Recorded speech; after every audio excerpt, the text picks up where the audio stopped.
Morena Tato, welcome to the governing body meeting of the 22nd of June. I'm going to ask about apologies from Sandra, and we have... Yes, we've got an early departure apology from Councillor Fletcher. And, no others received. And myself, Turner? please, at 3, council business. Same thing as Ken for me, at 3. What did he say? That's Count.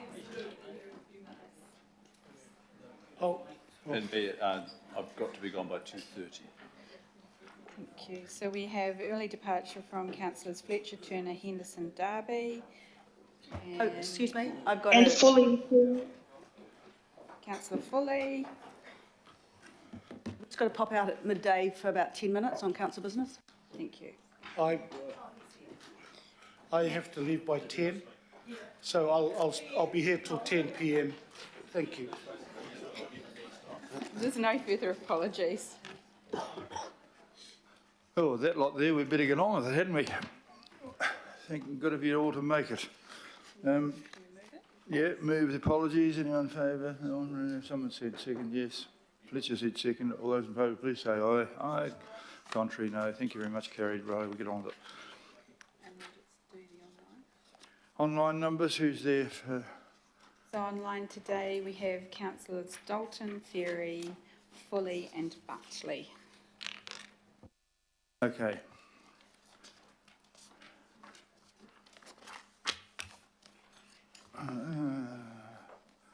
Councillor Philippine would like to do an acknowledgement.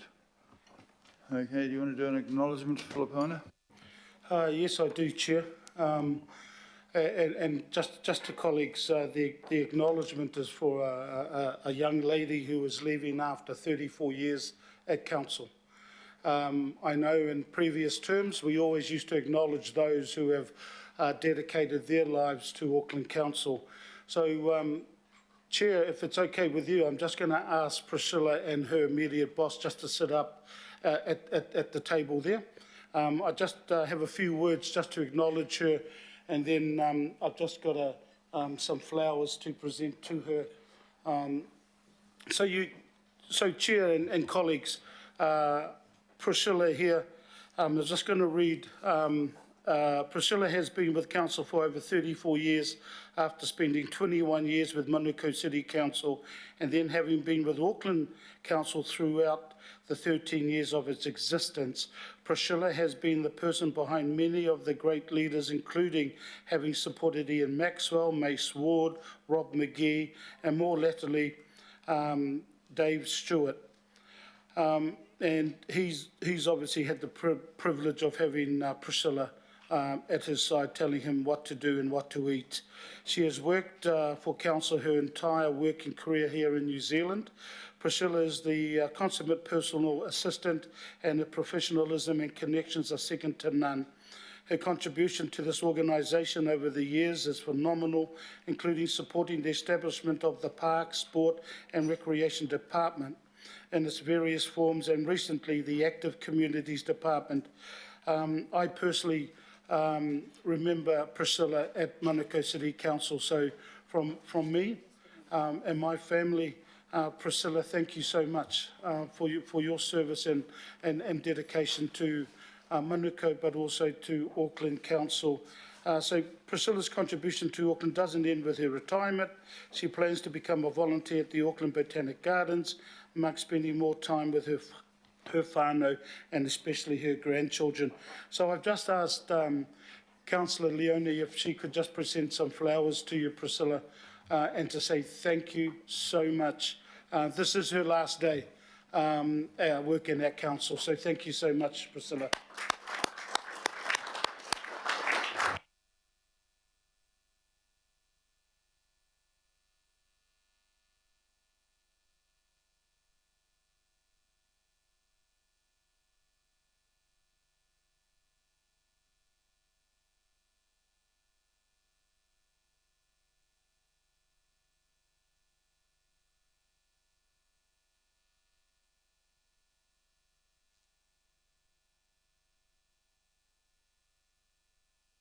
Thank you for that. Any declarations of interest?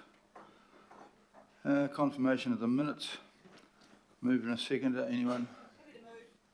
Seconded by Shane. In favour? Contrary? Carried. No public input received. No local board input received. No extraordinary items known. Chief Executive and Group Financial Officer update, item 7. Please go to that. Jim, it's yours. Thank you, Matt. Good morning, councillors. I'd like to update on a few items this morning before I hand over to Peter for an update on the finances. Firstly, on the government reforms, and within that, firstly, affordable water. The Finance and Expenditure Select Committee reported back on the Water Services Legislation Bill and the Water Services Economic Efficiency and Consumer Protection Bill on the 8th of June, recommending a number of changes to the bill, which was subsequently introduced to Parliament on Friday the 16th of June. The bill requires that Northland and Auckland Water Services entity to be fully established by the 1st of July 2024. The bill also created the Water Services Funding Agency, similar to LGFA, for these entities. Staff are reviewing the details of the Select Committee recommendations to assess whether Council's key submission points have been reflected or not. Potential implications for the Council are being looked into, including possible requirements for Council to bill on behalf of the entity and the costs associated with that for some period after the 1st of July 2024. A summary briefing will be provided to elected members soon, and Megan is here and available if there are any questions specifically in relation to the affordable water reform. But as I say, there will be an update coming. The Future for Local Government Reform report was published during the week. It's a comprehensive report, and councillors, I'm sure, will not have had the opportunity to read all of it. There are 17 recommendations grouped into 5 themes: embedding local government's purpose and well-being focus more strongly in legislation, systems renewal, funding and financing, strengthening local democracy and leadership, and growing authentic T2D-based partnerships. And as I say, there are recommendations within each of those 5 themes. Of course, the question will be what next with regard to the recommendations of that report. Our team are working through the final report. As I say, it's comprehensive, over 800 pages of detail and supporting technical reports, and will provide a summary briefing as soon as possible to elected members. I want to talk about one in particular legal case that was decision was issued in the last week or so. On the 12th of June, actually, the High Court issued its decision on the $87 million contract claim brought by Westgate Town Centre Limited and the New Zealand Retail Property Group against Auckland Council and Auckland Transport as successors to Waitakere City Council over the development of the Westgate Town Centre, an issue that dates back about 20 years to 2003. The decision was publicly released on the 19th of June. The plaintiffs claimed that the Council and Auckland Transport breached express and implied contractual undertakings for the development of Westgate. The judgment is over 200 pages long, but the key points are that the plaintiffs have not made out any of the contractual breaches alleged against Council or AT. There is no basis for the award of any damages. The claim was dismissed in its entirety. The Council and Auckland Transport are entitled to costs. New Zealand Retail Property Group have a right to appeal the case, which expires on the 10th of July, and our work in relation to any outstanding matters is either complete or in the process of being completed, including things such as Auckland Transport undertaking the work on the Westgate bus interchange, which is expected to be completed in 25-26. It's a shovel-ready project. Significant land use and development programs are underway in the northwest, which are reported through your committee of the whole. So work continues, but from a legal perspective, as I say, the High Court found in favour of Council and Auckland Transport in what has been a long-running case of pretty significant risk in terms of value. it makes the point, I make the point that Auckland Council is often in a situation where we have to defend work that we've done or are doing, or the decisions that we've made. It's not very often that we bring a case of claim against anyone, but it's often that we have to defend a claim against council. And we have a really strong track record thanks to the capability of our legal team and the partnerships that we've formed, with a success record that's very strong, including not just in this case, but recently, as you'll know, the APTR case and a number of others, especially in relation to water tightness claims and other things. Of course, there are still some outstanding cases, as there always will be, but it does speak to the calibre of the legal team that we've had the privilege of having as part of our council family. I want to touch on, for a moment, a number of awards the council and its entities have received. We share this news with our team through quarterly performance reports, updates from me, and we'll provide you a summary of some of the collective achievements and awards as part of the final 2023 annual performance report. But a few highlights of awards over the last month.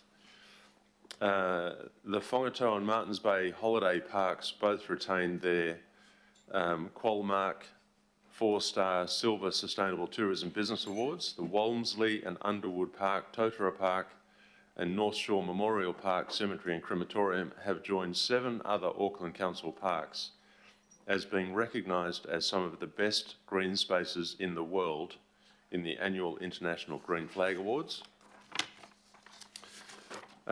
Certainly should be proud of that. The Building Consents team have received 2 awards at the Building Officials Institute of New Zealand Annual Excellence Awards.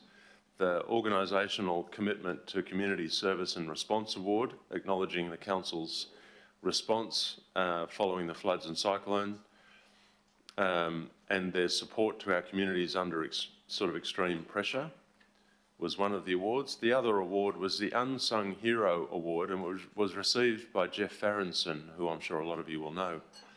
He's the head of our field surveying team in Building Consents. The award recognised Jeff's quiet determination, dedication and commitment to his work, the industry and our communities. Jeff played a key role in responding to the extreme weather events that have impacted our region. Our Kauri dieback advisor, Stuart Layton, won the Recreation Aotearoa's New Zealand Parks Person of the Year Award for 2023. That's a great thing. During the week, the Ports of Auckland were awarded the Collaboration Award at the Workplace Health and Safety Awards for 2023, recognising their collaboration between the Port, MUNS and the stevedoring unions and the development of the stevedoring Code of Practice. Great to see that Ports is coming a long way in that respect.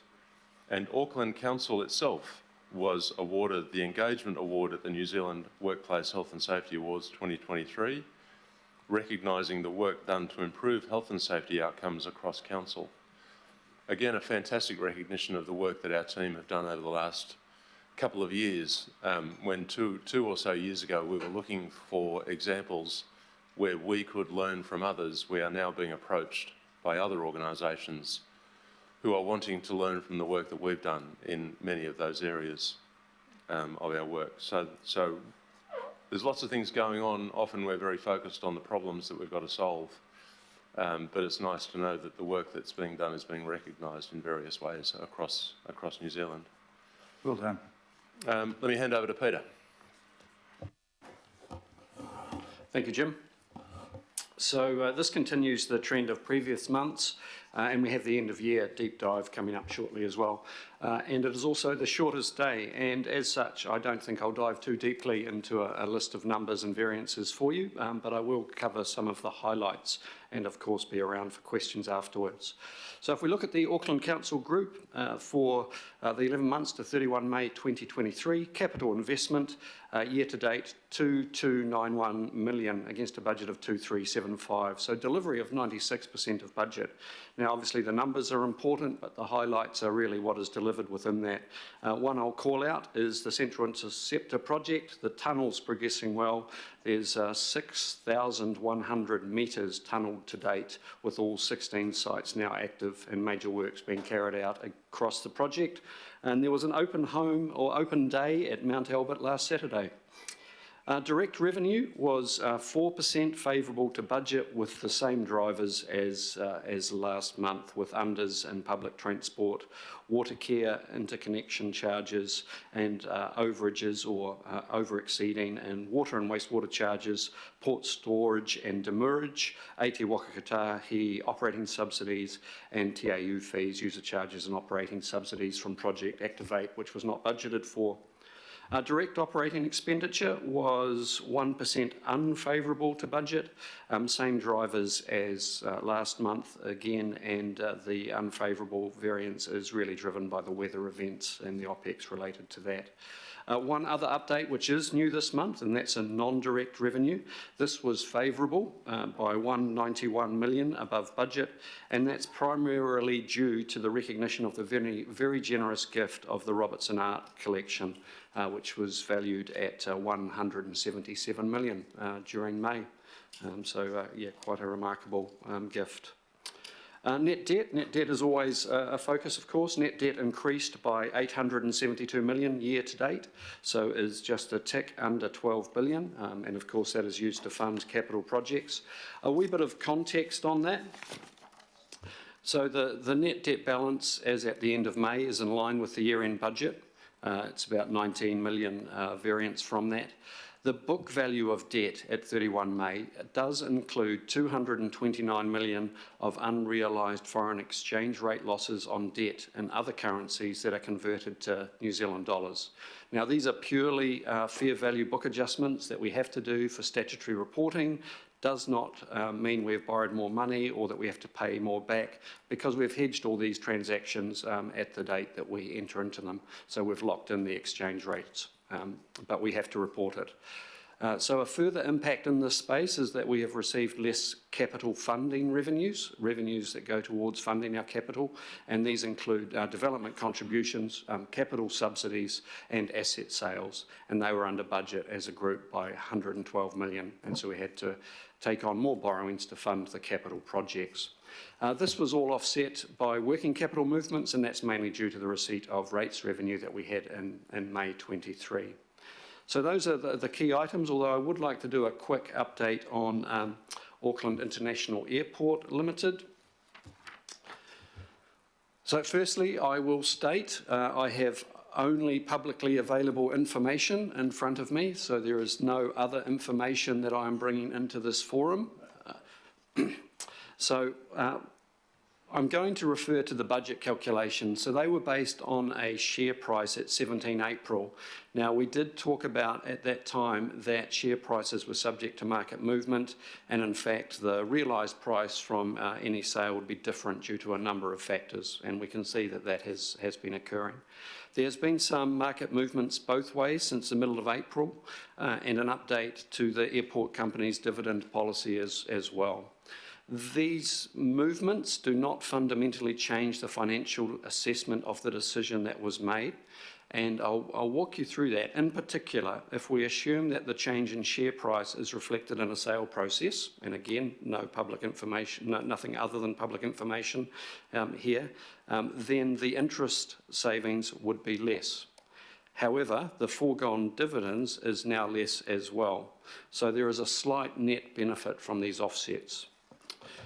I will stress that we need to maintain confidentiality on the process, and given that the decision has been made and the teams are in execution mode, there's not much more I can say about that process at this time, but rest assured you will be brought up to speed when I am able to do so. So with that, I will pass across to Gary Blick and remain by his side until the end. Thank you, Peter. Kia ora koutou, and good morning, everyone. Your Worship, Councillors, brief update on the macroeconomic context over the last month or so since the 23rd of May meeting. Many of you will be aware the Reserve Bank increased the official cash rate by 25 basis points from 5.25% to 5.5% on the 24th of May, and that decision was consistent with the bank's own indications of the near-term path. Some economists had picked a higher increase due to strong data on migration and a looser fiscal stance at Budget 2023, but the bank's view is that economic activity appears to be cooling, and with the prior increases in the interest rates from the OCR being higher, working through the economy. They've cited an easing of consumer spending and in residential construction activity, and also business investment intentions. The bank also signalled that it expects 5.5% to be the peak in this cycle, and that no further tightening is needed at this stage, although they remain watchful.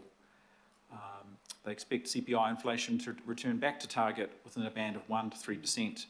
It will take time, not until the second half of next year, and so by the end of this year, the forecast is for inflation to still be relatively elevated at 4.9%.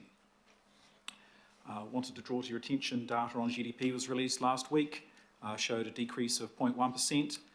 That follows a contraction of 0.7% in the prior quarter for December, and of course that quarter I just mentioned of negative 1.1% is for the March quarter this year.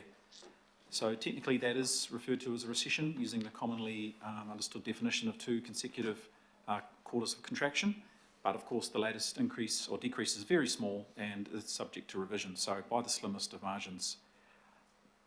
I think the key takeaway is that annual inflation is sitting at 2.2%, and it had been forecast to be around 3% by the Reserve Bank, and so pretty clear signs that activity is slowing, and I guess the Reserve Bank would be comfortable with that pause in the OCR at this stage. Also, from an Auckland perspective, just draw your attention that data releases last week show house prices have stabilised after a period of rapid decline, of course following the rapid increase in the wake of low interest rates at the outset of the pandemic. Prices, or median price anyway, is still above the pre-COVID-19 levels, and affordability relative to incomes remains challenging for many.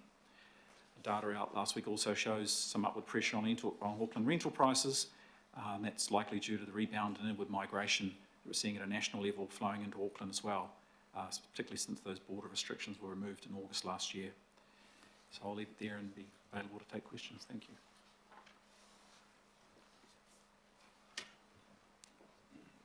You finished? Okay, thanks Jim and Peter for that update. I appreciated your comment about the Auckland Airport dividend policy change, which I predicted with no more than public knowledge. The future of that reinforces some of the reasons for our decision to sell some of the shares a few weeks ago. It makes the case even stronger. The Future of Local Government report made some interesting suggestions about how local government should be funded and the unfunded mandates that we get given by central government. Not all of it is brilliant, but I look forward to the staff advice coming to elected members when they've ploughed their way through all several hundred pages of that. With that, I'd like to move we receive these reports. If I have a seconder, thank you, Councillor Fletcher. That we receive the information provided in the report and the monthly things. The motion's on the screen. Does anyone have any questions? Councillor Fletcher is first up, followed by Councillor Turner. Thank you, through you, Mr. Chairman. Thank you, Jim, for outlining the situation and the determination to seek costs. I want to ask you a question based on my long involvement with this situation that has caused me a huge amount of grief, and that is as Norska that has become Westgate. From the formation of the council, there had been some last-minute contracts entered into by the Legacy Waitakere Council, and that was a source of some real concern. I'm being very careful in picking my words here. There were whistleblowers, there were accusations of conflict of interest that were unresolved, and it was a difficult time for those of us who wanted to get full disclosure on those matters. It culminated in me taking a notice of motion, and I think some of our senior staff that are here were present at that time, and it was extremely difficult to get engagement from the council at that time on this matter and the contractual situations that had existed with that company. It culminated in an audit Office, Auditor General inquiry that was undertaken. That decision was made back in about February 2015. But there were continuing matters of conflict that were unresolved. The situation that evolved was entirely predictable, and it has cost this council dearly. And therefore, I feel very personally driven to have you do everything you possibly can to seek some reimbursements of the costs of not just something that has occurred over the last year or two, that has gone on since the formation of this council. And I would like to know what the costs are, if anyone has bothered to capture them all on what it has cost to date. And if ever there is an example of poor conduct, conflict and mismanagement and lack of disclosure, it has to be over that. I do not want to cast aspersions on any individual, but that we allowed it to get to this point is just beyond any kind of sense of reasonableness. So, Jim, I'd really like, can you tell me how much it's cost the council to date? Councillor, no, obviously I can't. Thank you for the question, though. Obviously, I take your point on notice, and I will reflect with the team on the point that you've made. It's a situation, as I said in my update, that goes back 20 years, and so by definition, there's 20 years of potential kind of argument, speculation, conflict, etc. But with respect, the main contracts were signed on the eve of the formation of the super city. So that was 2010. They were the contracts that were, I think, some of those that were, but I agree that the formation of the project was back that long, but it was just prior, on the dawn, if you like, of the formation of Auckland Council, that many of the problems evolved. Okay, thank you, Councillor. Let me take the point that you've made on notice. Thank you. Of course, the award of costs goes to a formula in the courts, which is always disappointing. It is, but there will be but some I measure of get your point. satisfaction that justice has prevailed. I accept it. Councillor Turner. Sorry, thank you. Just maybe naive questions, and I was trying to catch up, but I can't. So you talked about over $100 million worth of art being gifted to the council, and am I right? That gets added to our asset, to the bottom line asset total, correct? So it has, although minuscule, an effect on our debt-to-income ratio?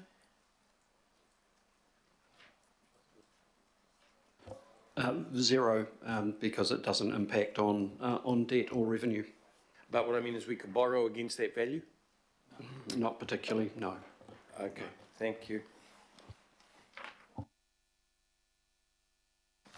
I'm reasonably sure there'll be something in there saying we can't flog them. Councillor Walker, please. Sure. I just want to speak That's right.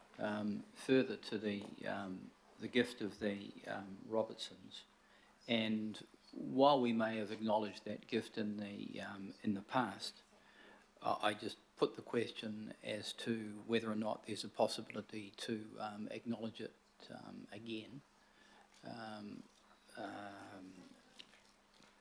It's in the minutes, did you say? Did someone make a comment?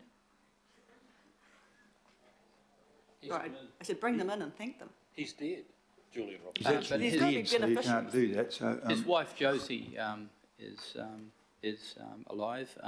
So I just. Huh? no, they're both passed. I know them Okay. quite well. Well, even so, there are family members that are still around. I just think it would be useful to acknowledge the gift. It's probably, with the exception of Sir George Grey, probably one of the most significant gifts we've ever received.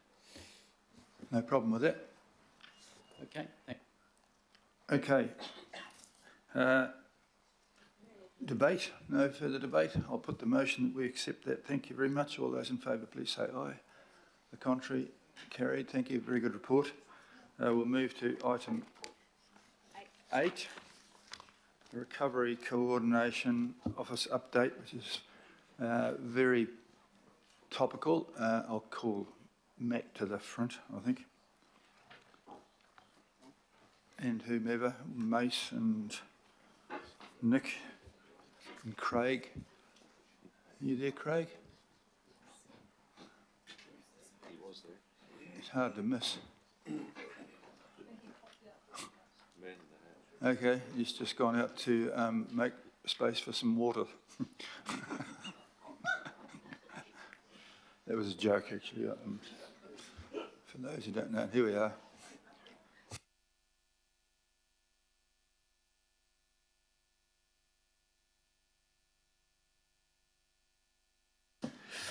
Good morning, everybody. Probably 4 parts to discuss with you here, and then obviously open for questions.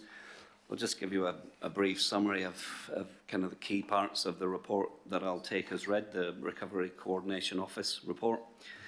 Then we want to give you a little bit more context around what making space for water looks like, a little more detail on how the process works, beyond just having identified some areas for you of where it would be applicable. Mace is going to talk then about timescale and next steps. There's lots of things in the report here that are more easily demonstrated graphically in terms of a timescale, so we're going to take you through that, and then obviously some time for questions. So there's 2 or 3 key things in the report that you will have noted, but I'll draw your attention to. The first is it talks about moving beyond our interim recovery plan, which is appended to the report, and it talks about the production of the full Tamaki Makaurau recovery plan and how that might work and the consultation process involved. The other key thing in there, of course, is making space for water, the flood risk reduction programme that we've brought to you before. So we've begun to take that to a little bit more detail for you now. The document does talk in some detail as to the public consultation that we intend to carry out now as we continue to produce more and more detail for the recovery plan for Auckland. There's also some discussion in the report as well about our contact with property owners over the last 2 or 3 weeks now. We will be at a stage now, we are at a stage now where we've contacted several thousand homeowners in Auckland to seek further information from them, and there's some feedback on that in this report as well, and should you want it, we can give you some more detail on exactly what that feedback has looked like and where we've got to.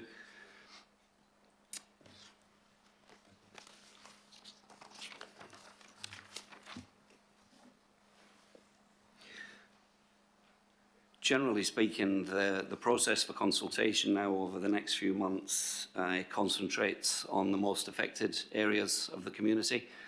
And they would be relatively obvious, one would think, areas that have been affected badly by geotechnical events, areas that have been badly affected by flooding events are the places that, when we go to consultation more widely, we'll go there first. Both from a future resilience perspective and from the perspective of beginning to flesh out the recovery plan as well. Of course, before we do that, we've a plan to engage with the local boards and the local councillors in those areas first, so that you have a heads up on what we're going to do and when. Might just now talk in a bit more detail about making space for water and the concepts behind that, and just begin to flesh that out. Nick, do you want to do that? Thanks. Kia ora, Mr. Chair and members. I'd just like to introduce the Blue-Green Network proposal. So we just want to give you a little bit more detail today, but as we previously talked about, we've got some recent examples of infrastructure that's worked really well in the flood event, and I'm referring specifically to Te Aonga, also the Project Twin Streams, and also some of our joint programs with Kaingaora. So we really see this as an opportunity to grow more of these networks. And my simple way of looking at it is we're going to be building a whole lot of new linear parks. And those linear parks will be green most of the time, but probably for 0.1% of the time they'll be blue because they'll be temporary lakes.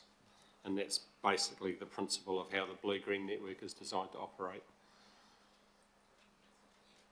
Nick will talk you through some of the detail, but I just highlight the fact that there's still some issues to be worked around how this is going to be paid for and how the whole buyback thing is going to work, and we know that there's work in progress on that area at the moment because these programs from both the buyback perspective and an infrastructure development are not cheap, and we have to, my view is we just have to take advantage of this opportunity that nature's presented to us to turn a really bad thing into something good going forward for the community. Kia ora, and I'll hand over to Nick who will get into a bit more detail. Kia ora, Your Worship, councillors. Just a couple of slides for you here. The first one is really just to unpack some of the thinking behind the blue-green network concept. I think the starting point for this is that we're very many houses dotted around the region in 1s and 2s and 3s, which are obviously part of discussions with the government around buyback. But the concept of the blue-green network is that there are clusters of those flood-affected properties where there is ability to extract more value for ratepayers of Auckland than just the value that accrues to buying back those properties, and that's really the concept that underpins these blue-green networks. Shortly, we'll show you the watercourses where we've identified clusters of these, but just conceptually, I just want to sort of take you through this, my conceptual stream here. So before, if we look at the image at the top, we have a stream just flowing from, with the arrows from right to left, and I have a whole lot of houses in the floodplain that are indicated as red, that flooded on the day. On the left of that image, the downstream, they're sitting in a natural floodplain, and the size of that floodplain is determined by the size of the watercourse. So the width of the stream and the height of the floodplains are very often in earlier development we tend to impinge upon the stream, and so they're determining the size of the floodplain. The red rectangle you see up there is indicating that I've got an undersized culvert at the top above those properties, and that undersized culvert in turn is causing the properties upstream of that to be at flood risk. And so as it stands, without the ability to retreat on any of this, there's very little we can do because we don't own the property to widen the stream lower down. And we actually can't release the culvert further up to get the upstream properties out of risk because we will flood the downstream properties more. And that's fundamentally the issue we strike in many, many streams across Auckland. And so the concept behind the blue-green network is you'll see that now the stream side properties have been removed on one side of the stream to make way for a new linear park. That in turn enables us to do the stream widening and the floodplain lowering that we need to do. And because we've got those lower houses out of risk, it also enables us to do the culvert upgrade we need to do upstream to get those properties out of risk. And so it's a concept where by buying the most at-risk properties, we can leverage a flood risk reduction to within the catchment more generally. And that's the fundamental concept behind blue-green networks. Some of the ones we've identified are not along streams per se. They're more, if they're not in a watercourse, they may be amenable to being parks that can be flooded to reduce the general flood risk. So that is the concept. Just it's a pretty good little drawing to explain it with, I'd say, you know. That make use of that, particularly, you know, I get a lot of questions about what the hell it's out on about. I'll find that a very good one to talk to, so I wouldn't mind a copy of that either. Thanks very much. Kia ora, Your Worship. And so we have identified to date clusters on 12 significant watercourses, or significant clusters within 12 watercourses, 12 awa. And so this is not necessarily the be-all and end-all. We are aware of other significant clusters, so we're not by any means saying that this will be the full extent, but these are the ones we think are most likely to have the ability to do everything I've talked to today.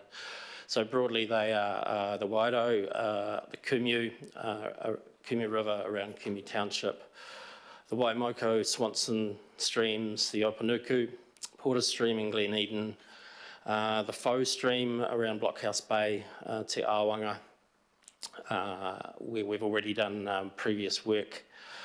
Meola and Epsom areas, not alongside watercourses, but significant clusters of properties. Also Cox's Creek and Grey Lynn, Te Ararata and Haranea in Mangere, and finally Whangapuri in Pukekohe.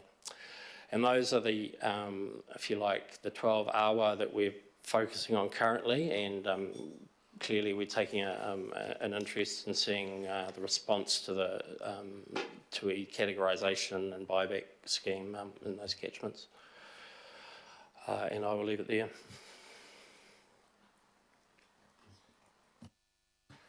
Your Worship and members, just a really quick update about next steps and what's on the timeline. So we have released, and it's in your with your report today, the interim recovery plan, which is guiding the Recovery Office. Community engagement, just on 7,400 communications have gone out to the affected property owners, those in high-risk areas and those that have significant damage to their properties. We've had, interestingly, quite a large number of those are email contacts. The vast majority are email contacts where people have received those communications. We've had 440 responses back so far, and the website that is hosting those smart forms has had over 7,000 hits as well, and views of the pages and information. So there has been good engagement over a very short period of time, sitting alongside some other direct community engagement. In July, we will have a greater presence in response to those communications out in those highly affected priority communities, sitting alongside insurance companies, alongside the temporary accommodation service.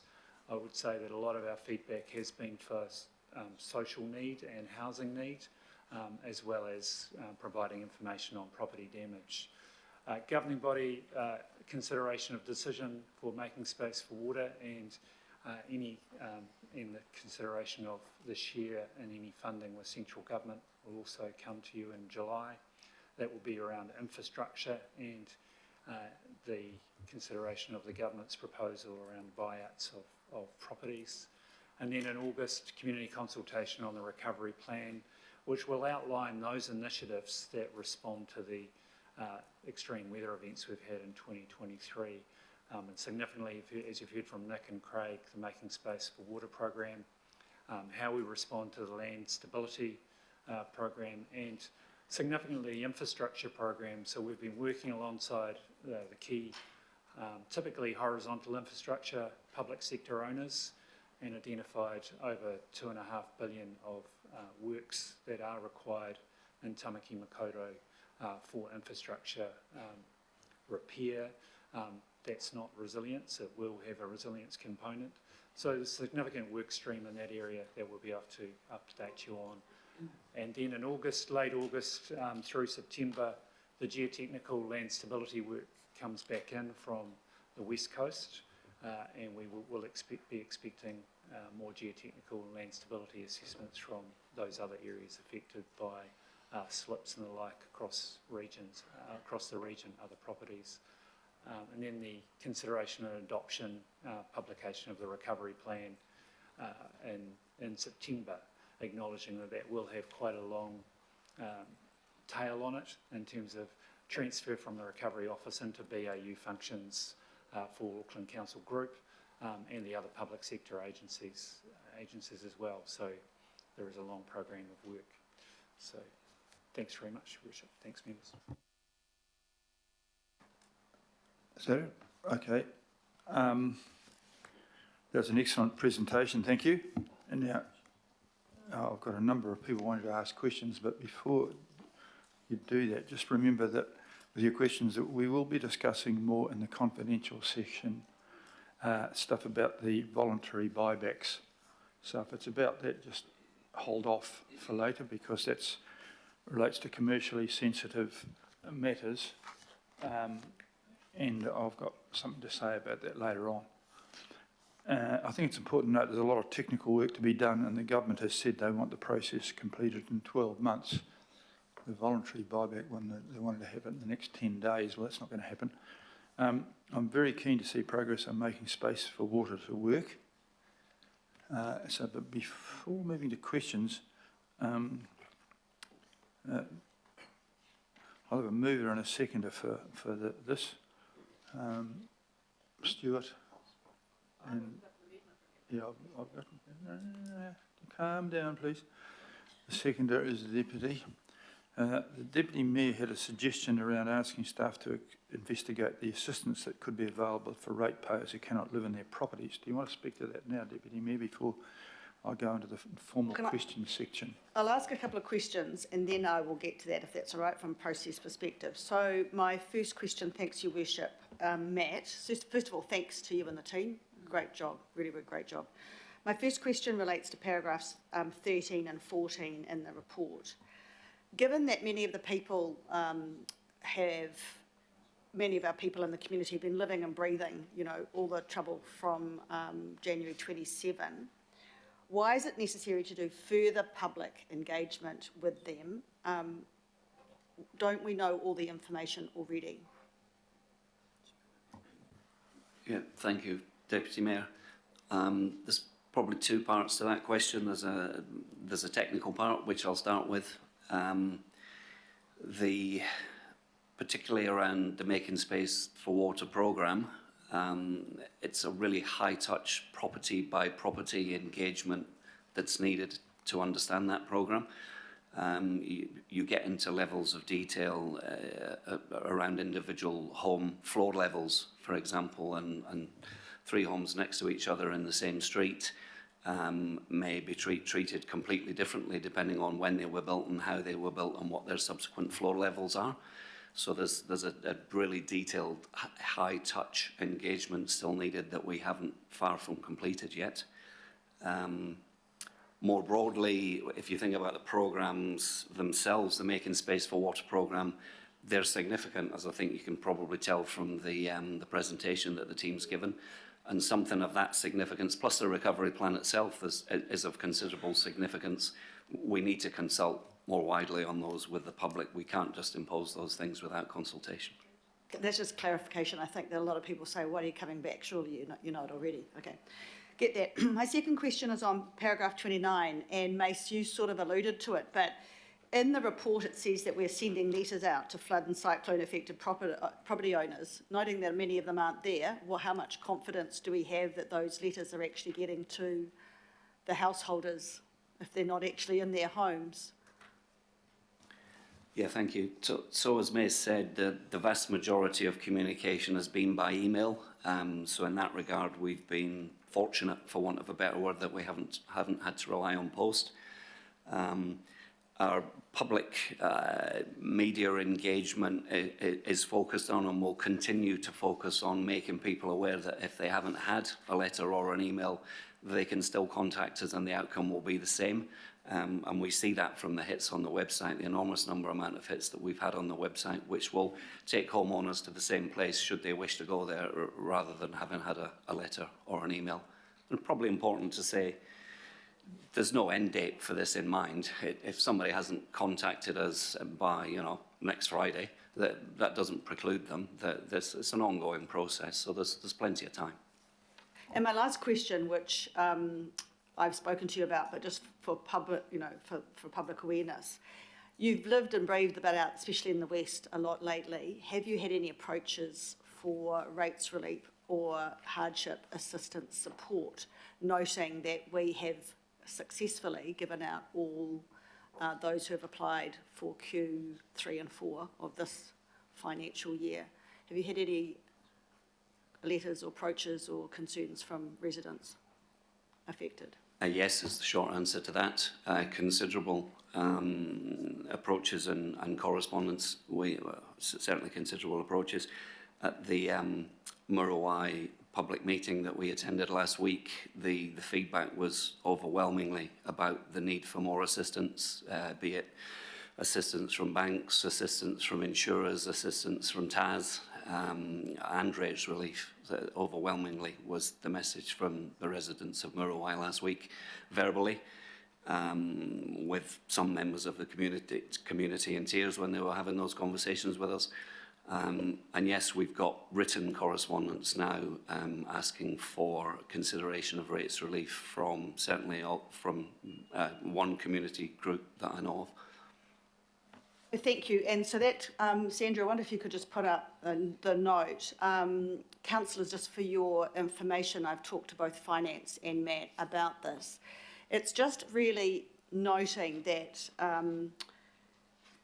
many Aucklanders are still severely impacted by what has happened. We gave successfully as I mentioned, a return for those who had hardship grants in Q3 or 4, but that still remains. We know that Hastings District and Thames Coromandel acted quickly to provide assistance. And so this doesn't commit us to anything. This just asks staff to come back and advise what would be available to us to continue that assistance till we land the place where we're getting to on the government buyback scheme. So to that end, Matt, can I understand that you're happy with the amendment? I guess I'm getting slightly out of my depth here in what's sounding like a political conversation. From a personal perspective, based on what I saw in Muriwai, I think it would be a sensible suggestion. Thank you, Bishop. So if you'd like to, can't remember who, if I moved it, who was the seconder? Moved by Sharon Stewart. Oh, okay, Sharon, I'm happy to second it then. Hold on, I've just got, hold the line, caller. Let me just change. It appears the mover and seconder are happy to include B. Okay, on that basis, I'm going to open up for questions, and the first question is from Councillor Ferry, please. Councillor Ferry, are you out there? Yep, can you hear me? I can hear you clear, thank you. Great, thanks very much.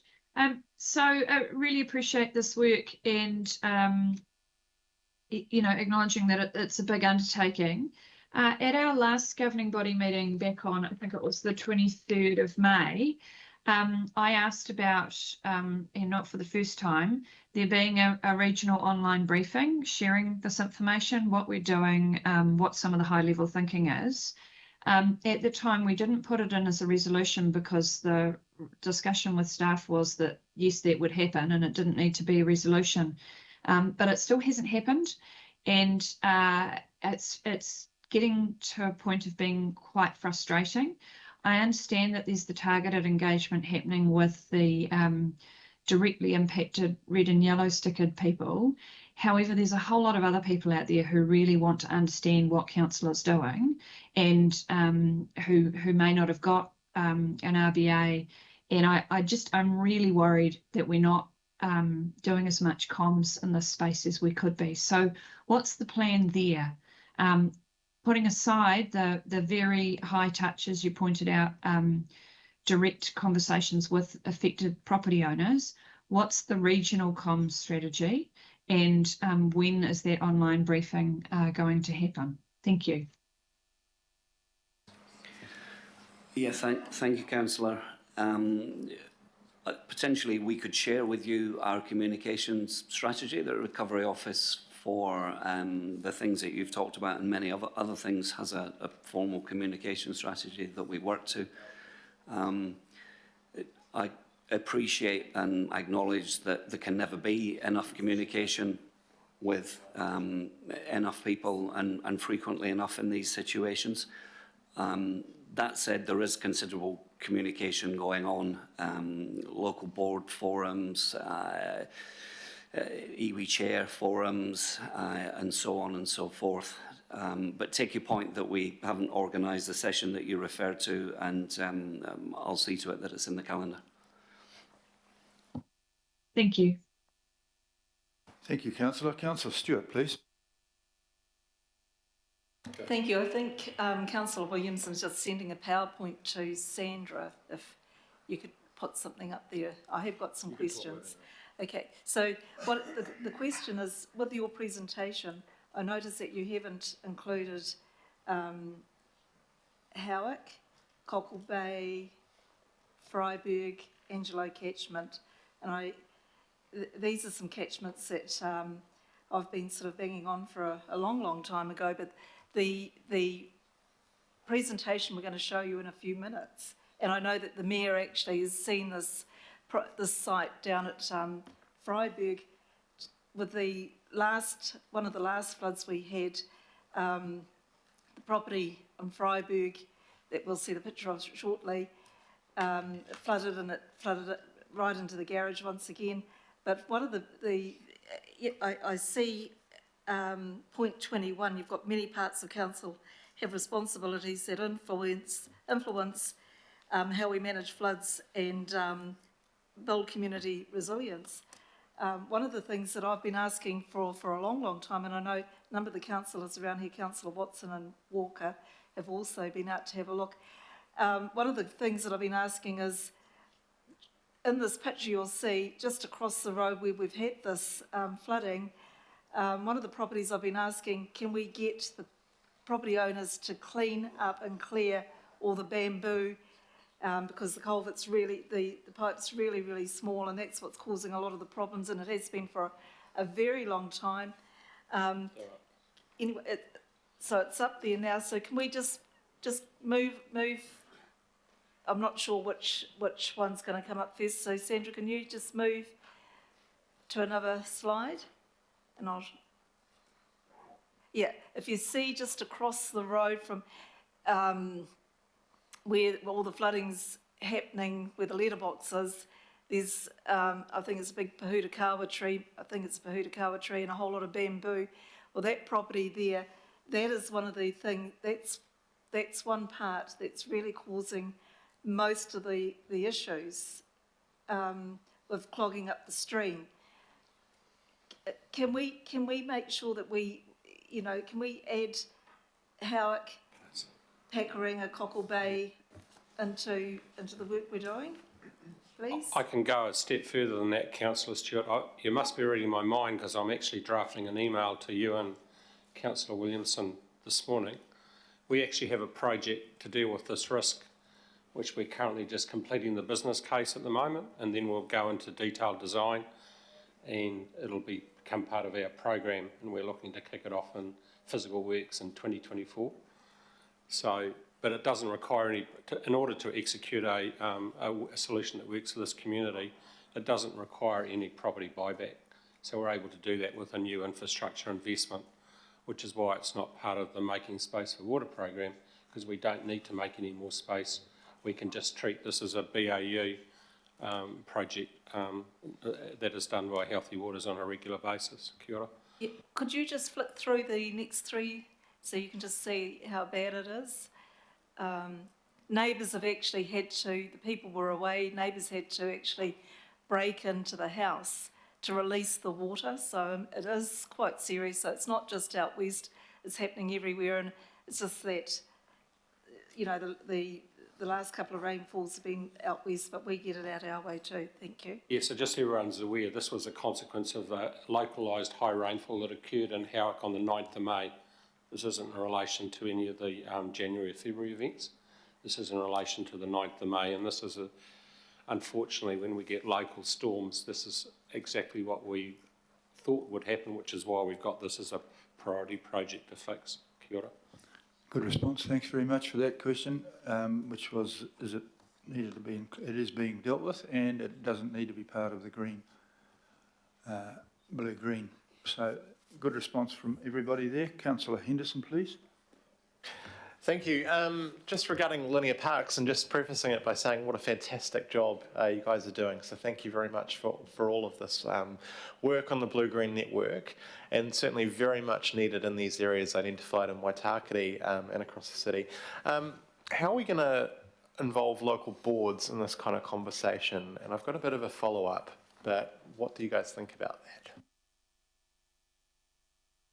Well, we've got local board workshops scheduled over the next month with all of the relevant local boards that have proposed blue-green projects in the area.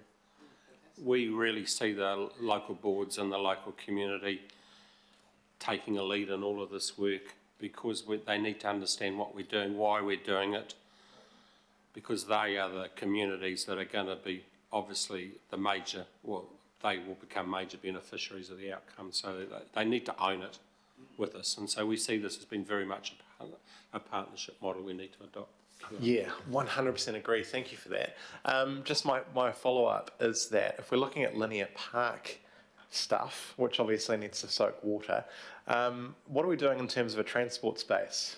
Could we look at building shared paths through these linear parks, and do we have the financial flexibility to do that? Oh, look, if we're going to go to all the trouble to build a new park, a park's only a successful park if it's got all of the civic amenity that a park should have. So walkways, cycleways, doing the appropriate planting programs, playgrounds where they're appropriate, all of that. To my mind, that's part of building a new park. I couldn't have put it better myself. Otherwise, we don't get the return on investment if we it becomes part of a community asset. And as we know, some of those communities will benefit from these additional assets, and it'll also help the community facilities team with potentially what some of their forecast program would have needed to be to grow these areas anyway. So I see this as being a real win-win. Correct. Fantastic chance for transport links. Thanks, Mayor. Good question, good answers. Thank you. Councillor Walker. Sure. Just have a question, and it follows on from Councillor Ferry and Councillor Stewart, and goes like this. Given that there's severe flooding that has occurred in a lot of areas, and I'm talking about areas that are outside the blue-green network, and not just homes, but also businesses that are being hit once and hit again. And examples, for example, are Browns Bay, Mairangi Bay. There are a number of locations in the Albany ward that have been severely hit. And a high level of anxiety whenever there's a rain event. Now, what are your communications with these various areas around Auckland, so that they know that there is some engagement and there are things that are going to be happening? Thanks, Councillor. I think we've touched upon some of this earlier in the conversation, but I can expand a bit and perhaps reiterate. So we've talked about you know the conversations in the immediately impacted areas from the events of earlier this year, and that has to be initially where we focus our efforts from a recovery office perspective, the areas that have been specifically impacted. But of course there is a broader, longer term view, and we're beginning now to turn our minds to that broader, longer term view. You know, the conversation about Howick and Cockle Bay and Pakaranga that we've just had, areas that weren't necessarily affected by the events but are at future risk should there be other different types of events. And also part of the answer again is around our website, which is experiencing extremely high rates of traffic, so that there is information available for Aucklanders, and they are finding it on that website that I would urge people to look at. Perhaps just a follow-up. Councillor Walker, through you, Your Worship, there will be targeted engagement around the recovery plan, for local recovery plans, where the community will have opportunities, as Craig mentioned, to feed into what placemaking looks like, but also what's going on in terms of flood mitigation and flood management, and including awareness. So what is the timing on that? Because you know it's some time now since these flood events, and there are heightened areas of concern. So timing was on the timeline after September and that for that general consultation, but for Hibiscus and Bays and Takapuna, or Devonport Takapuna local board areas, there's been over 900 communications gone out to those targeted properties to provide assurance. So it's good engagement and understanding there. The other related question is whether there are works occurring that are at odds with what we're doing. For example, there are instances where you've got raised tables around shopping centres that will certainly impede overland flow paths and generate far worse flooding of businesses, and these sorts of things are happening as we speak. So I don't know what the mechanisms are for dealing with these things, but I can tell you people in communities and businesses are very frustrated. We've been frustrated as well around our ability to manage overland flow paths from a compliance perspective. So it's actually been addressed as part of the water reform legislation, giving the entity the ability to actually manage overland flow paths.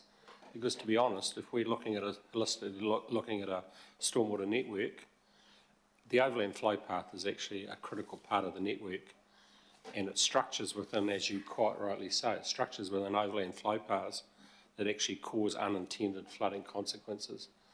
So we have to treat them as any other asset and inspect them, and if the overland flow paths are blocked, notice needs to be served on the landowners to remove those blockages, because they do need to be treated as assets the same as a stream or a pipe. Kia ora. Okay, good question, good answer again. Thank you. Councillor Turner, please. Thank you. Just, you know, we seem to be in a step change of attitude here where we're approaching our water and our riparian areas in a different manner. So, you know, one of the problems out there that I hear is people are scared to go into their creek, they're scared to go into their riparian area, they've been told you can't do this because of rules, etc. And a lot of our waterways, our private and public, have got SEAs over them. So what I'm asking, when you talk about these new policies going forward, is there a place here to remove the old policies from behind us so that we don't end up all tied up and constricted by a millstone around our neck of stuff that we have to consider but is old and no longer necessary? Through you, Mr. Chairman, yeah, that's something certainly the recovery plan can look at in terms of what, you know, how do you cater for a changing climate and what the policy settings are so that enables a sensible approach. But what I'm worried about is a lamination of policy on top of policy on top of policy when a whole bunch of the old ones could be slipped out. Understand. Thank you. The other question is if we could go back to that schematic just of the one the Mayor liked. What worries me about that is it's not showing the whole network. It doesn't show the sea where the water wants to go. And we're talking about a lake type situation. And so, based on a couple of other people's comments, how do you expect those to empty, soak away or evaporate away? Councillor Turner, apologies for my simplistic schematic. Most definitely the ocean is on the left-hand side of the picture. Obviously we need to do our works from downstream to upstream because if we don't, we're going to run into problems. And so that's why the properties in the downstream, at flood risk in the downstream are so critical, because they're the ones that are constraining doing further works in the upstream to lower flood risk. Good, thank you. I'm glad that, you know, that you've put that clear, because that's what the people are worried about. You show the red block there where it's a constricted drain, etc. There are constrictions all the way down the networks, and we have to face all of them. And the last question was, has everybody who's got a sticker of any sort been contacted in writing? Yes, Councillor Turner, there has been a vast majority have been contacted by their case managers and they will have had a notice in terms of their placard status. We are seeing a reduction in placard status now between the different categories. And then we've used also our communications most recently for those high impacted properties. We're up to the end of the yellow placards for those properties, and we will also communicate to the whites, noting that's next week, noting that those placards have now expired. They're more than 21 days old. And that goes across the 9th of May, the tornado event, and the earlier Cyclone Gabrielle and Auckland Anniversary Weekend floods. Okay, thank you. Thanks for that. Yeah, I think that little concept thing is just to explain the actual localised part of a blue-green network rather than the entire catchment, which I'm reliant on these people do understand where it's going. And so I still find that very useful. But we'll put a note there that it will go into the sea for those people who don't get that. But it was actually going to your house originally, Councillor, but we've decided to go to the sea. Councillor Darby will elucidate us further. Thanks, Nick. I'm still quietly chuckling as to your reply to as to where the ocean is. So thank you, Nick. I'll test you next time on that, though. And Nick, just on the Blue-Green Network work, of course, that needs to be viewed in the context of, the urban Auckland roading network as well. I've mentioned this to you before. Where are you and the team up to with Auckland Transport and how they are updating their transport design manual and the roads and streets framework? Because as you know, without that, it's a dislocated response, potentially. First question. Yeah, Councillor Darby, I take your point. We need good communication with Auckland Transport and good alignment around all of these projects. The current process, I guess, is a little extraordinary to the day-to-day. So, for example, the culvert upgrades that we're indicating as part of these, part of this program, is very much focused on our analysis of the blue-green networks, sort of outside of the usual day-to-day with Auckland Transport. So we've, within the context of what we sort of shaped up at the moment, they're very much based on our understanding of the network models and where we need to release them. Obviously, as you sort of alluded to, these are more complex beasts than of my nice schematic up here. Some of these all have subtly different business cases. They all have different abilities to release properties from flood risk.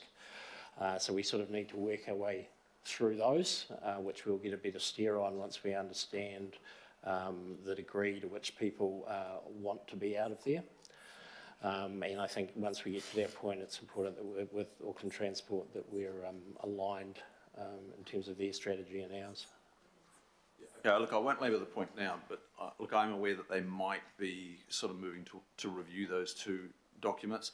Look, I do know that they've got a like-for-like replacement policy, so if they come across a 5 metre wide footpath, there's only really demand for a good quality 3 metre footpath, they'll keep sealing it. They won't be greening it. So, we do this fine work, but they carry on.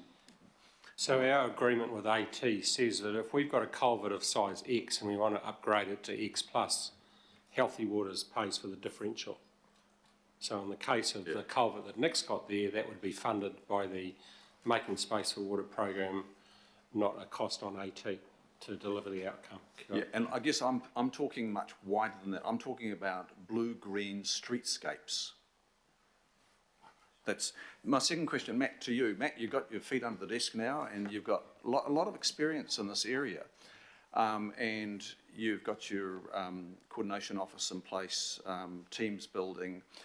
I guess, and there's a lot of expectation, a lot of public expectation. There's people that are desperate to know what is happening and when are they going to be contacted, etc. And I note from the report some communication has started in earnest, and I acknowledge that. I guess, Matt, one of the really fundamental questions for me is, now that you've got your feet under the desk and you're building your office, are you confident mindful of the expectation and the enormity, the growing work streams here, because this is not getting smaller, this is only getting bigger as you reveal things. Are you confident that your office is financially resourced and skills resourced to do the work to the political expectation and the community expectation, and to your expectation as somebody who's got considerable experience in this area? I guess I'm wanting a really candid reply there, because I know that if we don't finance you, if we don't give you the appropriate budgets, and then things don't turn up as expected, you know, we're ultimately responsible. Have you got any feedback on that area, Matt? Yeah, sure, Councillor. I'm extremely fortunate to have inherited some extremely good foundations and building blocks. Phil, before me, working with Mace, had already gone a significant way down thinking what was needed and what the structure should look like, and where to quickly get resources from the organisation. So I'm fortunate that those building blocks exist. I've got considerable support from the ELT, the other members of the executive. Numerous times a week we have stand-ups. We've got one this afternoon just to talk specifically about recovery and the needs of the recovery office, and how the ELT can support. I've got similar support from the Mayor's office, the Mayor, the Deputy Mayor and their chief advisors, or chiefs of staff I should say, and I talk regularly, multiple times every week, and where I'm asked if I need anything, what do I need, can they help me get stuff. Financially, we were given a fairly blank piece of paper to try and establish what we needed next year and articulate what we needed, which has been put into the budget. So there were no constraints placed upon that. We were asked what we needed to make this right for Aucklanders as best as we could, and that's what we've asked for, and that's what you've given us in next year's budget. That interim budget, that will sustain you, or do you want to voice any concern about the limit of that at the moment? No, I don't want to voice any concern right now, other than to say that it's a really, really fluid situation. Right now, I haven't got any concern, but that's not to say that I wouldn't come back to you for a conversation in 3, 6, 9 months from now. I just can't predict the fluidity of the situation. Okay. Thanks, Matt. Thank you, Councillor Darby. Was that a call to sell more shares, was it? No. Councillor Leone. Kia ora, thank you for the presentation. My question's just around the businesses that have been impacted, and whether you're putting together some data, because for example, Portage Road in my ward, I know that there's a number of businesses where the stream is widening and they're very concerned about obviously the future of their business. So I just want to see, how are you collating data for the businesses that will be affected in the future? Yes, we are, Councillor, and I've been out to see some of those businesses with Craig and the Deputy Mayor in recent weeks, and understand the challenges that they face. Their situation and our support of them is different to the situation of residential homes and their support. And as yet, I couldn't talk to what that will look like, but certainly we're aware of businesses that have been impacted, and we're talking with them. Okay, and my second question is just around, I think as I've brought up before, your relationship or how mana whenua are being implemented into the plan. So can you just confirm that there, because I just couldn't see that in the presentation. Kia ora, Councillor. Yes, so we have, in terms of the strands or programs we've got in place, a Māori Participation and Partnership Program, and that we've been working with the iwi chairs and with individual iwi as well around how we're able to engage them in the future planning, but also direct responses where that's necessary, whether it's marae, or whether it's the impact on cultural sites, the impact on forests, but engaging directly with mana whenua. Are we going through our iwi forum here? Because I know that not all of the iwi in Tamaki Makaurau were signed up to the iwi chairs forum. Yeah, certainly no limitation, so yes, we are reaching out broadly to the 19 iwi. Okay, ka pai. Thank you. Councillor Philippina, please. Thank you, Chair. Firstly, morena koutou, gentlemen. Ngā mihi ki a koe mō tō mahi. Thank you for the work around this. My first part is the blue-green network concept and the 12 areas that you've currently identified. And this is with my regional hat on. How many of those 12 areas have developments from kāinga ora?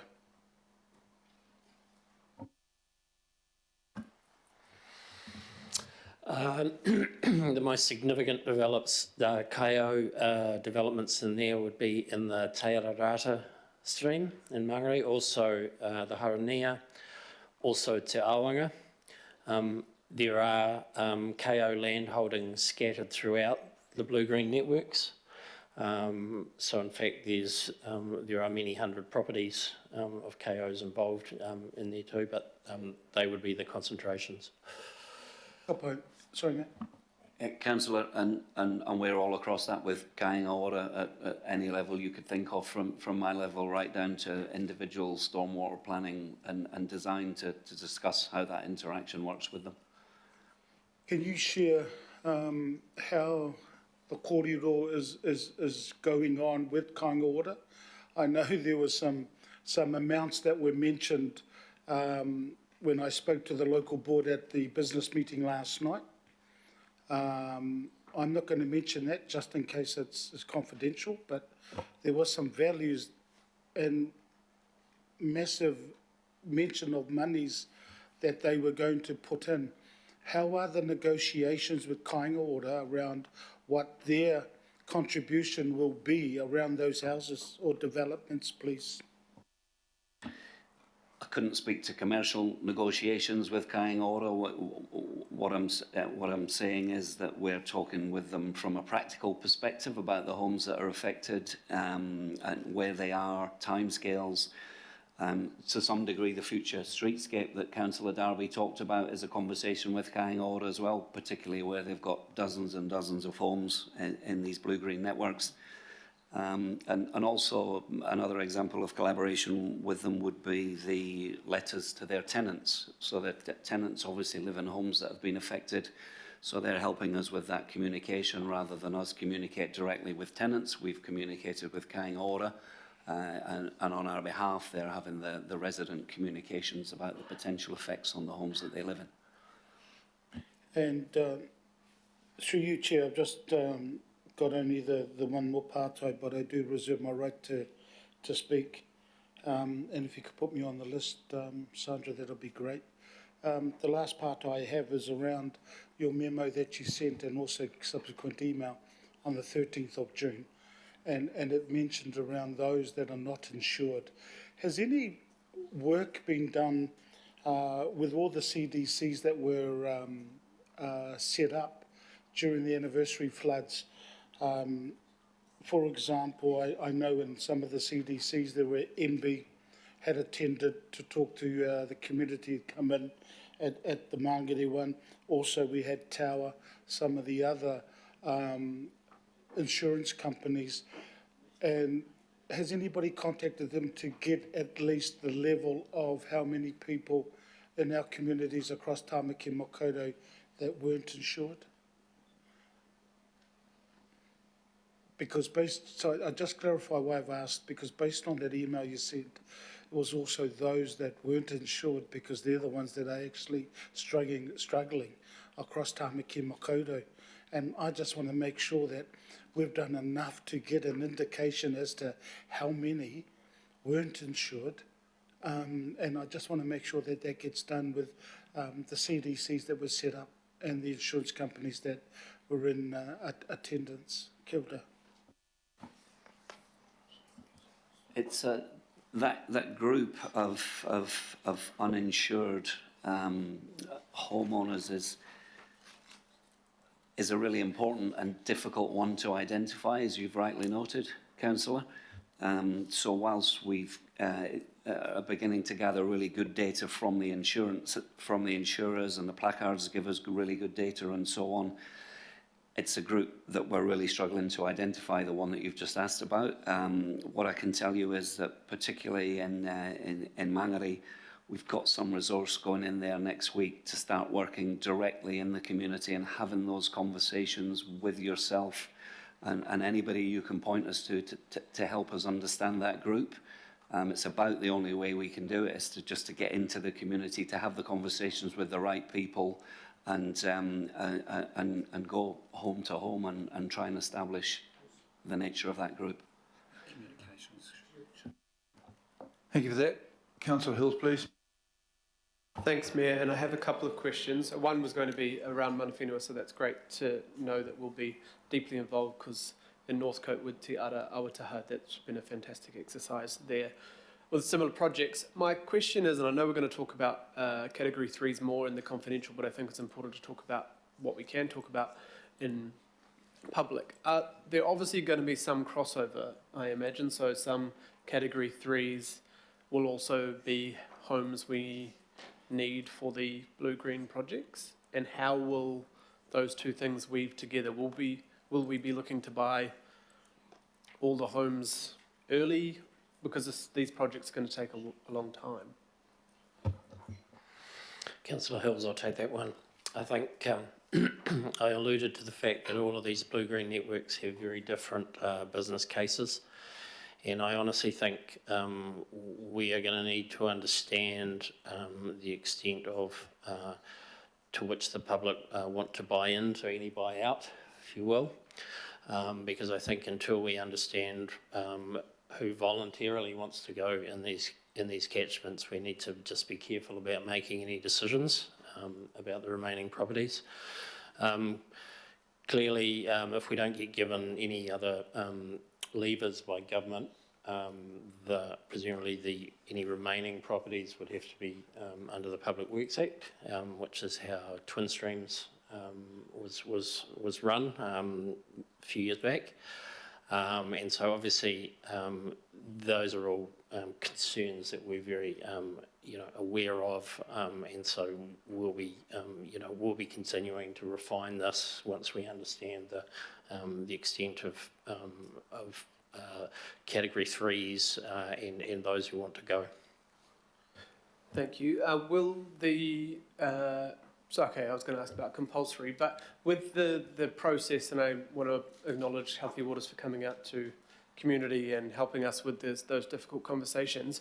I guess from my sense of it, and it's I guess all of you, how do we tell, where is the point that we stop leaving people in limbo, especially when we know they're not, there's a kind of middle ground where we know that if you're just being flooded, obviously it's horrendous, but it's probably not going to fit the criteria for council government buyout or the blue-green network. So as I understand it, with the billions it's going to cost us anyway, we are only going to be buying where it is extremely unsafe or repetitive.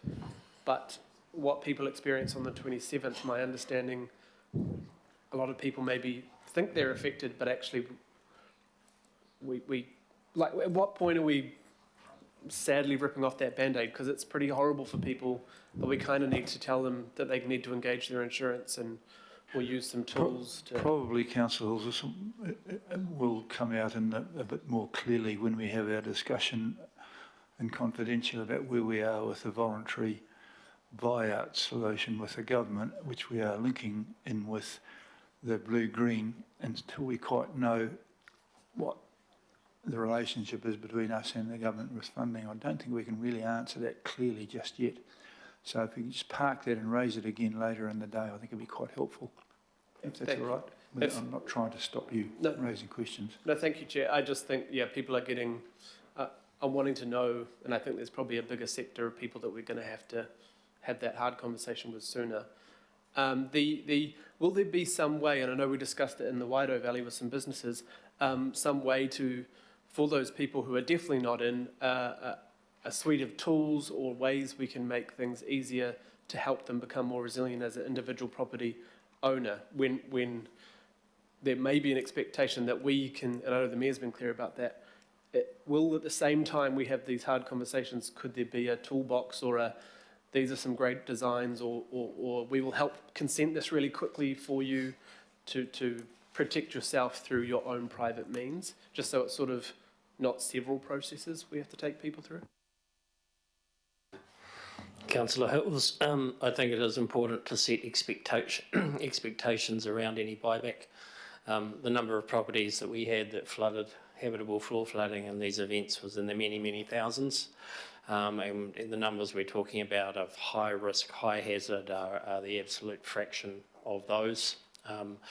And so, yes, for the vast majority of people, it will not be about the fact that they're Category 3. It will be about other levers that we need to pull around resilience and giving them information. Now, clearly, getting to thousands of property owners around the region with that is quite a task.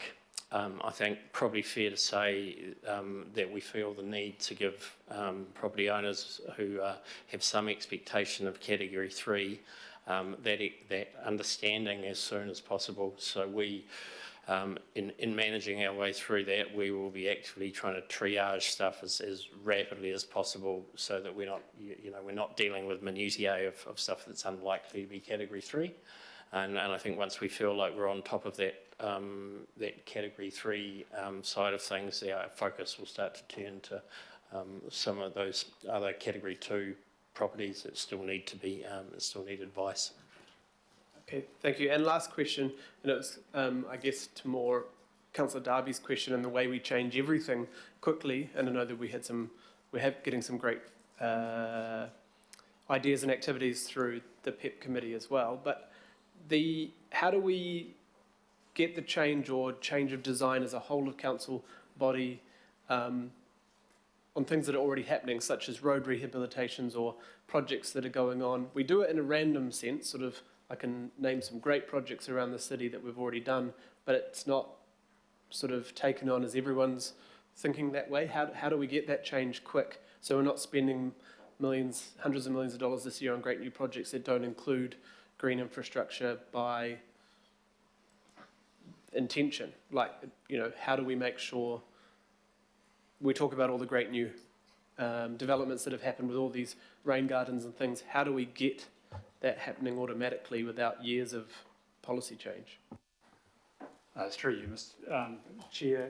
Thanks, Councillor Hills. We have been working directly with particularly those horizontal infrastructure owners, so, and identifying projects that can be clustered where one asset owner takes the lead and coordinates that function, including really looking at what are, as Councillor Darby said, how do you change the design manuals to actually take account of a changing climate environment, who takes the lead, how do we get a coordinated view from those asset owners by location, so that we're not building a road one day and digging it up the next day, in simple terms, and we are applying those new innovations so that we ensure that there's a better outcome in terms of flooding, for example, on overland flow paths, so that we work through. We've been doing that work with Infrastructure New Zealand and Te Wahanga in that coordination of work in terms of also a forward works view of using that as the way of coordinating and aggregating those projects. Councillor Hills, could we have Councillor Sayers, please? Thank you, Worship. Two questions. One's around mangroves, and the other question's around the amendment, or the addition to the recommendations there. So the first one's just trying to understand, with mangroves growing at the end of water streams, coming out into our harbours particularly, and they seem to be, flourishing quite well with the nutrients and things that are down there. Is that part of this? Does that fall into scope of the work that you're doing in terms of it potentially being a hindrance to, water exiting our streams and rivers? It's something that's quite topical in community. People love them or hate them, but I just would like to try and understand: is it in scope, and if so, to what degree? Yeah. Councillor Sayers, I think the answer to that is it's in scope if it causes properties to flood. Yeah. As far as we're concerned, we don't like to get involved in messing with the coastal environment if we don't have to. It can be very expensive, and you know, mangrove removal is a bit of a Sisyphean task. Remove it, and we know they're going to come back. So it's not something we undertake lightly. There are examples in some of the awa that I've been talking about where there may actually be some sort of, you know, culvert upgrades required, right, and clearances right down at that coastal level. But it'll be case by case, because we don't like to do it as just a given. Okay, that's very helpful. Thank you for the answer. And that one's just around the recommendation. It's just for clarity to what we're actually asking through the wording there, particularly at the end there. And the officer raised this in their presentation, that the tears that are happening out there with the community, and people that are actually affected by that, I just need to kind of overemphasise and reinforce the effect that this has had on people out there. They're really, every day, they're waking up in the morning trying to get their lives back together. And Auckland councils, we weren't quick out of the blocks. We're doing our best that we can now. However, you know, people expected that around their rates, if Auckland Council had any kind of heart, using their words, they would have automatically put the rates relief in. They wouldn't be paying rates on somewhere that they couldn't live. And that hurt is still out there. So I just want to make sure, in terms of when we're asking a question like to seek advice, to include information on available rates release mechanism, from the community's point of view, they probably don't see that as action. Like they just want Auckland Council to do as much as they can, but as quickly as they can. So my questions around, for my clarification, is to see, you know, I thought we understood what rates mechanisms there are out there, and I could be wrong. There may be others that we're trying to seek through this, but I think they actually want the rates relief activated. You know, they just want it to happen, and they probably expected it to happen automatically. So I just want to be quite clear about how is this recommendation helping that person or that family that wants rate relief from Auckland Council to get it as quickly as possible. They expect it to be in like yesterday, right? I think in response to that, it started off as a well-intentioned thing from the Deputy Mayor asking that they could use some of this money for that, but the Chief Financial Officer pointed out that that's a revenue item and it has to come back before the governing body with a paper specifically about that. So this will get a very fast response back to us on that, along that line. Plus, it explains that quite a lot of these ones will get an automatic rate relief because of the sudden devaluation of their properties, which will A, solve the problem of the amount of money they're going to be with rates, but B, probably piss them off because their property is not worth as much as they thought. And it's trying to clarify that and then come back to what we can do then as a governing body. I think Wetera does want this to act promptly, but again, without being rushing into things that we haven't fully understood, which is what's behind that. I think the Deputy Mayor is desperate to really add to my explanation, so I'll let her do that. Very good explanation, thank you, Your Worship. But just to add to that, yes, the rates don't go out to August, so we will still have a chance to discuss it before they go out. You make a very good point. This is really trying to say we are looking, we're going to help you, absolutely. But there are a whole lot of other things in the background that I know that Finance and Matt are aware of that have to come into play as well. So we need to get all the facts rather than just knee-jerked. Because I was the same as you. Why don't we just do it? You know, that's what other councils have done. But there are all sorts of other things happening. So I think we just need to be sure that we've got all the different moving parts, and we'll have that information before any more rates notices go out, right? Because they don't go out till August. And these guys are fixing the problems with the flood and preventing more flood, so it's not quite there. It's not in their bailiwick. But good thinking, caring.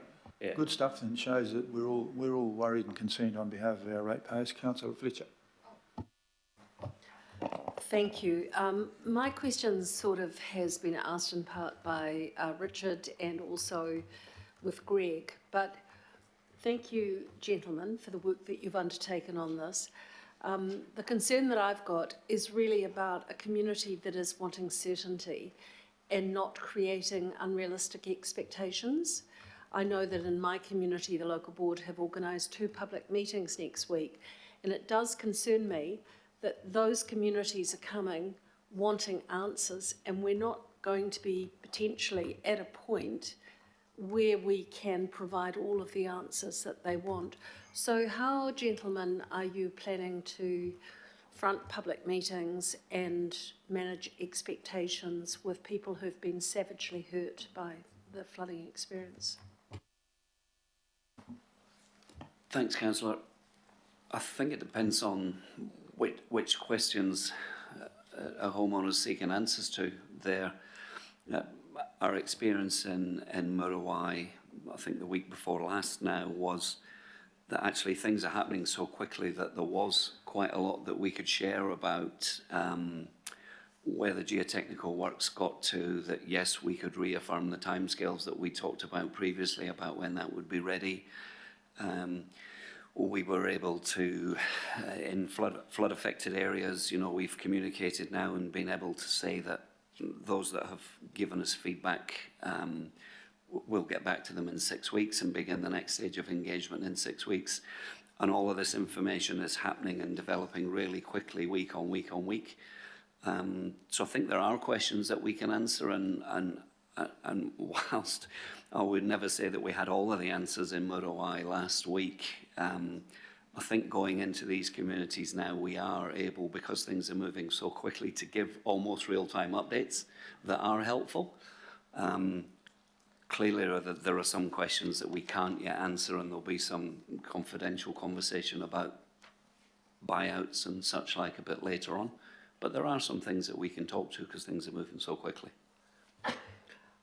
I'm heartened to hear that, but I just want to reiterate the importance of managing expectations for communities that have been severely impacted. And while it's lovely to have a lot of information, most people now, in terms of just trying to cope, are wanting final answers. So it's just how you front those, how you manage those, and that these matters don't be politicised. Noted. I think he's doing it with care. I mean, we've got to let these guys do their work and not egg any aunt over the whole thing. I mean, it's tricky. And I think some more of that will come out of later in the day about the voluntary buyback. There are levels of expectation which are heroic compared to what's going to happen. We've got to manage that together, and these guys are doing a pretty good job in my view. Okay, I've got Watson and Walker's got one small little one to go. And then we'll have a break for passing water as well. I mean, managing. A question prompted by the comments on trying to seek out more information about uninsured people. It's probably strictly not your brief, but certainly one that goes to this, notion of supporting and helping and preparing people. Obviously, insurance premiums are going up. So I just got mine, unaffected area, it's gone up 46%. Sure. Now, I don't know what and that's a significant cost. Not quite up to council rates, but starting to move that way in some instances. Have you any sense of what's happening to people in the areas or individuals who have been hit a number of times? Because I'm assuming that if mine's going up 46% as a normal person, then people who have got multiple claims in are going up exponentially more. And at some point, and I would suggest that point's already here, where people aren't going to be able to afford to insure themselves. And that problem, therefore, is going to get bigger, particularly in cases of those ones where we're maybe not directly involved with, but they've been able to get things fixed up because they've been insured. Do you see that as an issue, and B, do you have any info on how that potentially is affecting people, going forward. Yeah, thanks for the question, Councillor. I see it as an issue on a personal level, obviously, as do you. I can't tell you that I've got any statistics. If I'm being honest, that's not a conversation that people often have with me at the moment about their insurance premiums. The conversations we have are more about insurance for temporary housing running out, the rates conversation that we've just had, mortgage relief. So the Recovery Office has got the CEOs of the banks coming in to meet us next week to talk about what part the banks play in these problems that face us all. But no, in all honesty, not too many conversations about. Okay, yeah, thank you. And I appreciate the response. I guess what I'm signalling is that conceivably this is an emerging problem going forward that brings more people into the fold here, especially if these weather events continue. Thank you. A good question. I think on the 28th of the day after the first of these serious ones, the first point I raised with the Prime Minister was this is going to be an issue for you to think about, because it's going to be not just in Auckland, it's going to be right across the country. Even if you're in an area it's not affected, the nature of insurance is that it's kind of cooperative in a certain level, and we will all be paying in some ways for this, and that the government will have to be thinking about where they sit in this, and particularly for those people who are not insured, because there are some risks associated with that. We can't end up with a situation where we've encouraged people to not be insured. Sorry, what I should have said in my answer as well was as well as the banks, we do have a regular forum with the CEOs of the insurers. So let me ask if they can give some guidance on where they think things are going and why they think they're going there, and give you some feedback. We asked them for a discount for 9 Fisherman's Cove. Good luck with that. I mean, the second group that I spoke to after the Prime Minister was the Insurance Council. Councillor Walker. Just got a question around project management and financial oversight. I mean, there have been instances where probably thousands of tonnes of soil are being shifted around the region, and some of that soil is going to landfills when it could be going to clean fills. Quite obviously, there are going to be probably millions of tonnes of soil moved in this exercise. So is your group giving some thought to the mechanics of how things are done, how they're done economically? Because there are areas of Auckland, for example, that would benefit from being uplifted to mitigate inundation.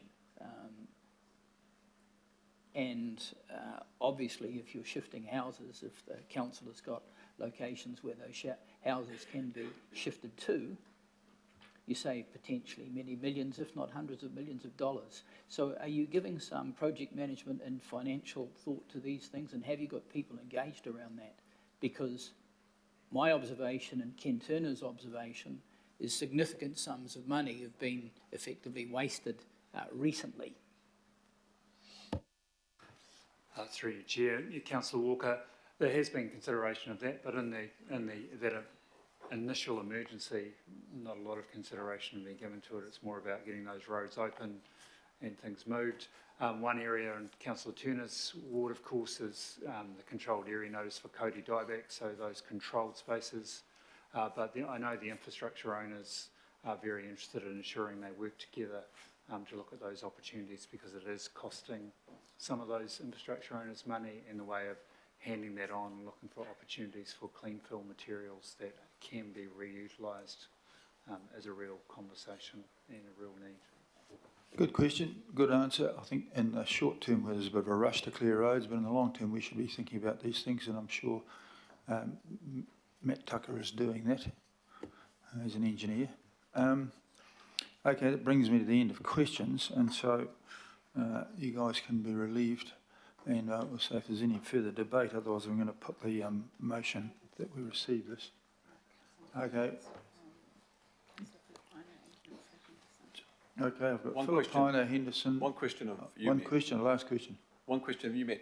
There's a media release just gone out, and you're saying that today we're considering whether to progress the work, but we're not being asked to consider progressing the work. The work is progressing. No, the work is progressing. Is that media statement incorrect in that regard?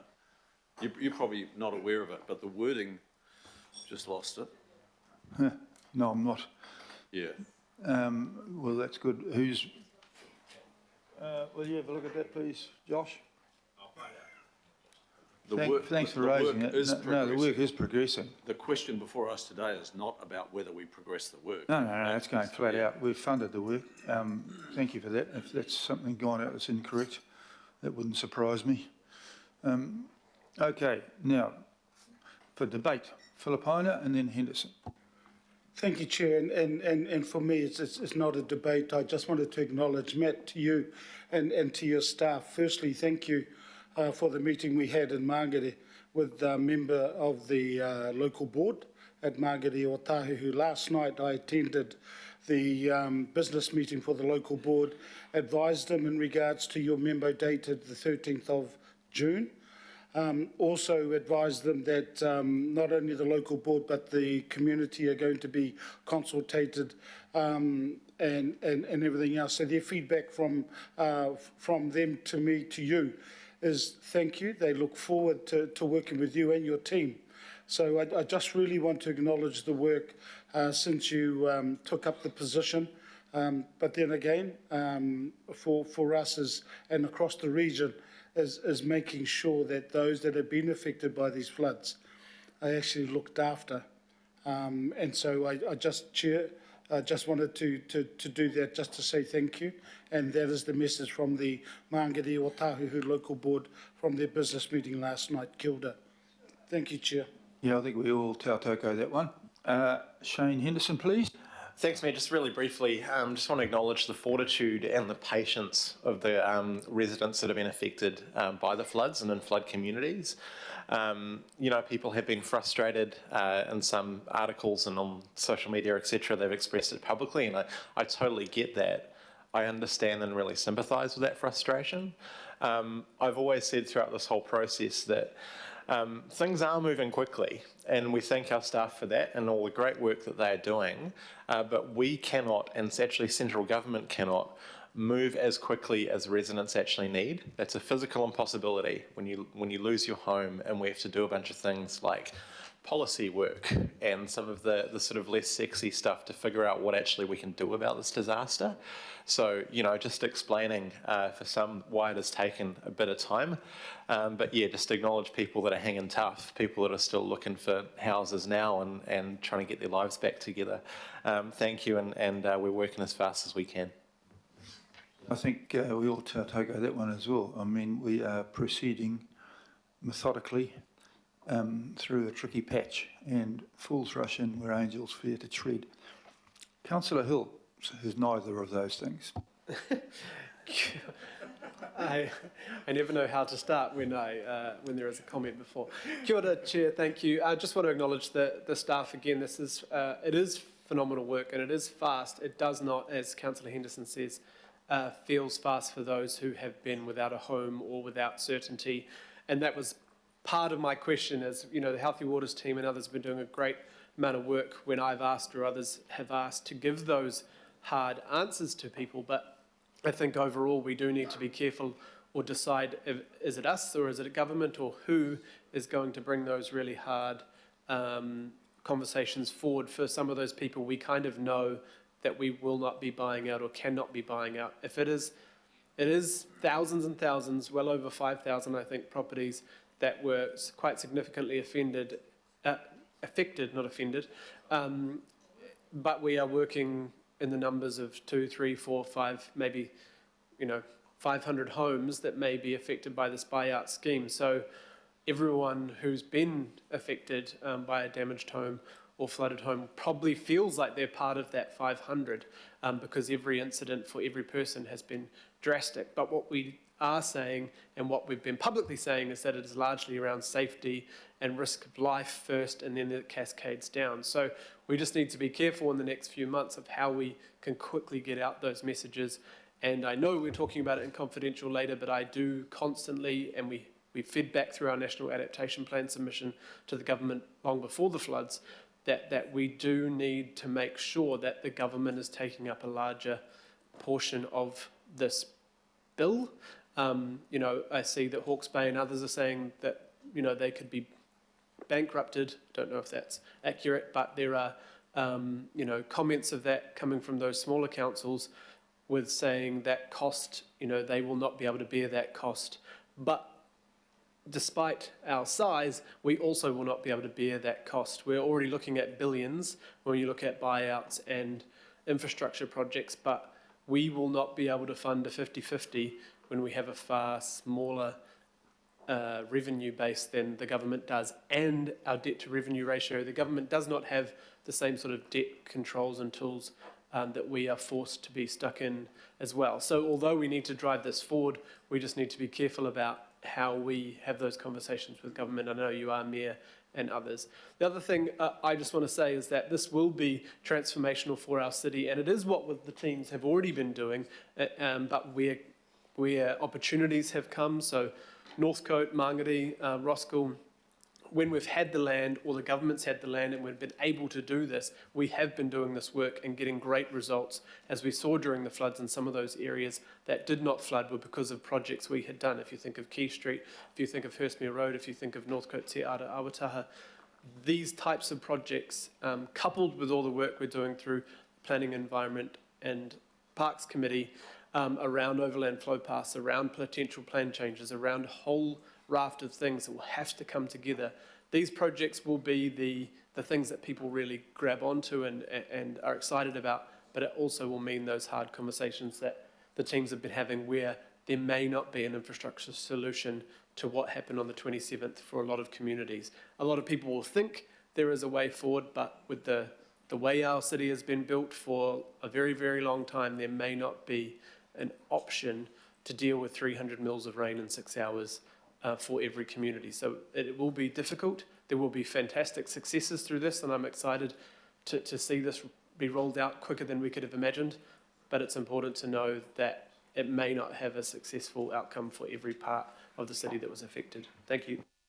Thank you very much. I think we've all understood that, and we're all in agreement. I'm going to put the motion now, please. All those in favour of noting the progress and asking the staff to just a bit more about where we can be on the finances of this. And we are underway, and thank you very much, Councillor Darby. There is a correction going out. I didn't know about the thing that had gone out, but it did suggest that we were debating whether we were going to get on with it, and we're going like mad. Okay.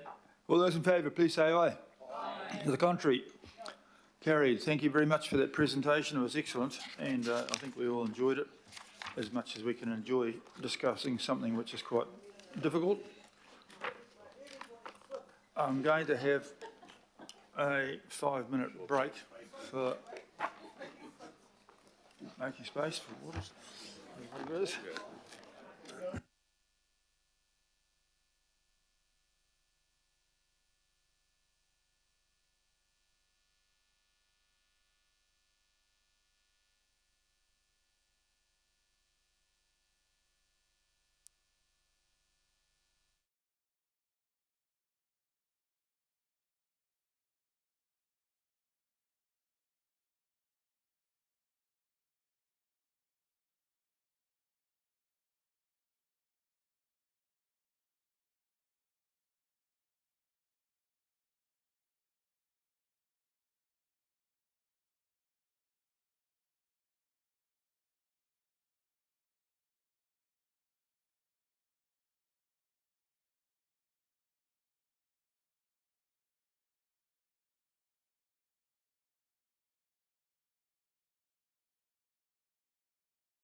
whether or not it's fit for purpose and whether it's serving the people of Auckland as well as it might.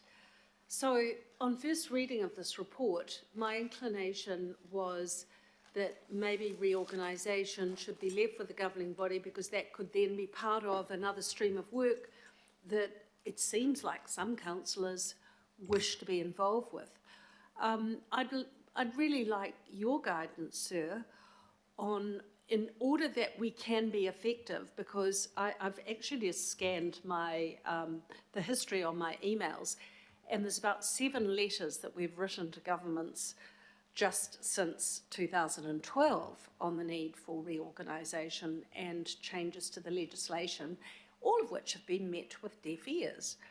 So I'm curious to know your position and the guidance that you would give us, or the determination you have to actually bring about some legislative change, and if so, would it be better then for the governing body to oversee this body of work, which is I realise Rose is going to correct me in terms of whether it's unrelated, but in some ways it's part of the whole structure of the Auckland Council.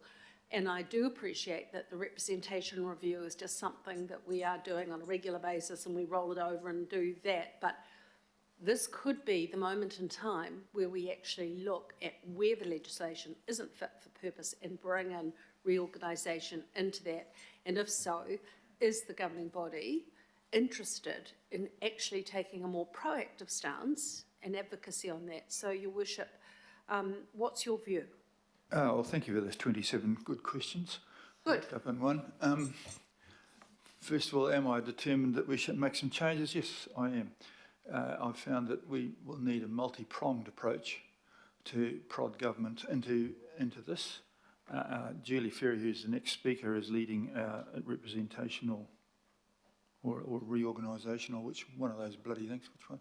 Already leading the rep review, Your Worship. Yes, so she's working on that anyhow, and she'll presumably, her question will add to my explanation. A multi-pronged approach is what we're having, and you need that because we have every 3 years we change government, and that's coming up, and every few weeks we change the Minister of Auckland, and that's interesting as well. So you have to keep at it on all fronts. I've spoken to 2 Prime Ministers, 1 acting Prime Minister and 1 Prime Minister hopefully in waiting, that's what he thinks about these things. And there is an appetite. I've spoken to lots of the local boards, and they're quite keen to move forward in some changing of various bits and pieces that are wrong with it. And so I think we take all the... I think the governing body has an overview, but there's 21 of us, which is far too many anyhow. So I think we'll stick with Councillor Ferry's group, working closely with Rose and Warwick, and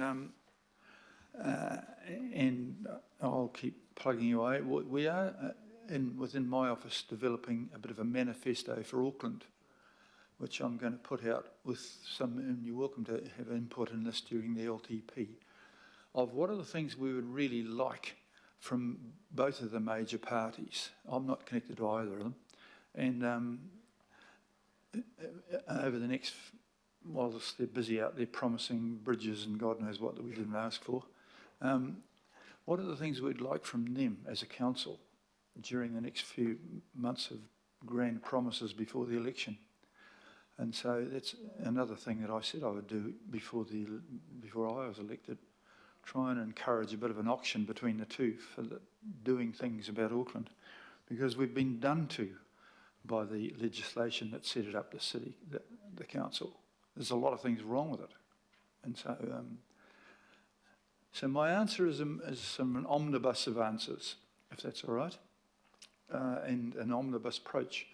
And I think that when we get to this, I will take, and this is the recommendation, if I understand correctly, which on this complex is an omnibus approach from you two anyhow, isn't it? We do both things, running both bicycles at the same time in the same direction. Is that correct? I think that sums it up, doesn't it? Yes. Okay, I've got that bit. That's good. And so I will move to Councillor Ferry now, having hopefully dealt with your question. Councillor Fletcher. Councillor Ferry, are you out there still? Yes, very much. My question is more about the time frame. Obviously, the Joint Governance Working Party's got quite a grunty piece of work at the moment around the local board funding, and anticipating that needs to be landed in order to inform the mayoral proposal for the LTP coming out October, November. So I'm just wanting to clarify, my understanding was that if this work does go to the Joint Governance Working Party, it will come, we'll do them both at the same time, and that it will be after we've completed that piece of work. I'm just thinking of the capacity issues. Is that correct? Through you, Your Worship. With the representation review, there's a statutory time frame to meet and a requirement to give public notice for submissions around about mid-year next year.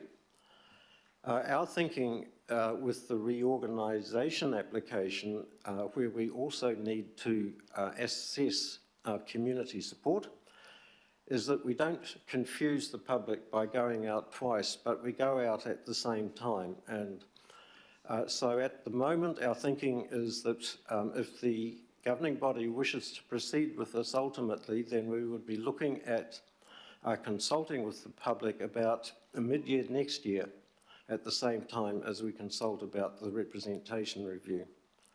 I hope that assists with the timeline. And through the Chair, Councillor. Thank you, yes. Yes, we intend to start our work with you once you're sort of starting to wrap up the work that you're currently doing.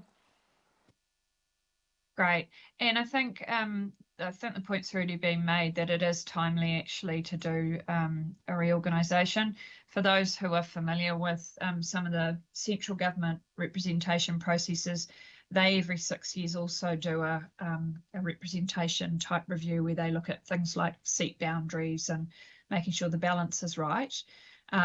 And yeah, we have to do that as a representation review, but it makes sense to do it at the same time. And I think after 13 years, yeah, it's time to kick the wheels and see if this model does work. I'm probably less concerned about the fact that I feel like it does work okay now, but obviously there's going to be a range of views at the table, and we're going to need to go back and forth between the Governance Working Party and governing body and indeed local boards before we finalise anything that can go out to the community for further consultation.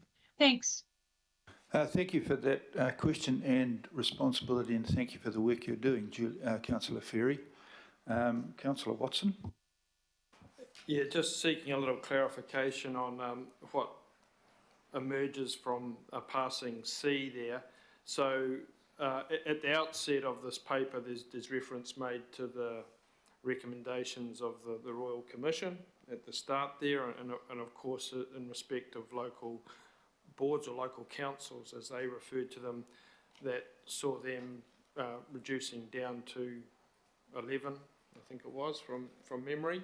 So in this process, the Joint Governance Working Party picks up what they may see as being appropriate for reorganisation and takes it back to the governing body. I guess just in terms of you know, the rigour with which this is pursued, it kind of assumes the Governance Working Party, you know, has an appetite for doing something if you go to just one distinct group, and given that a number of people are local boards, you know, who knows what their view would be. I don't want to prejudge that.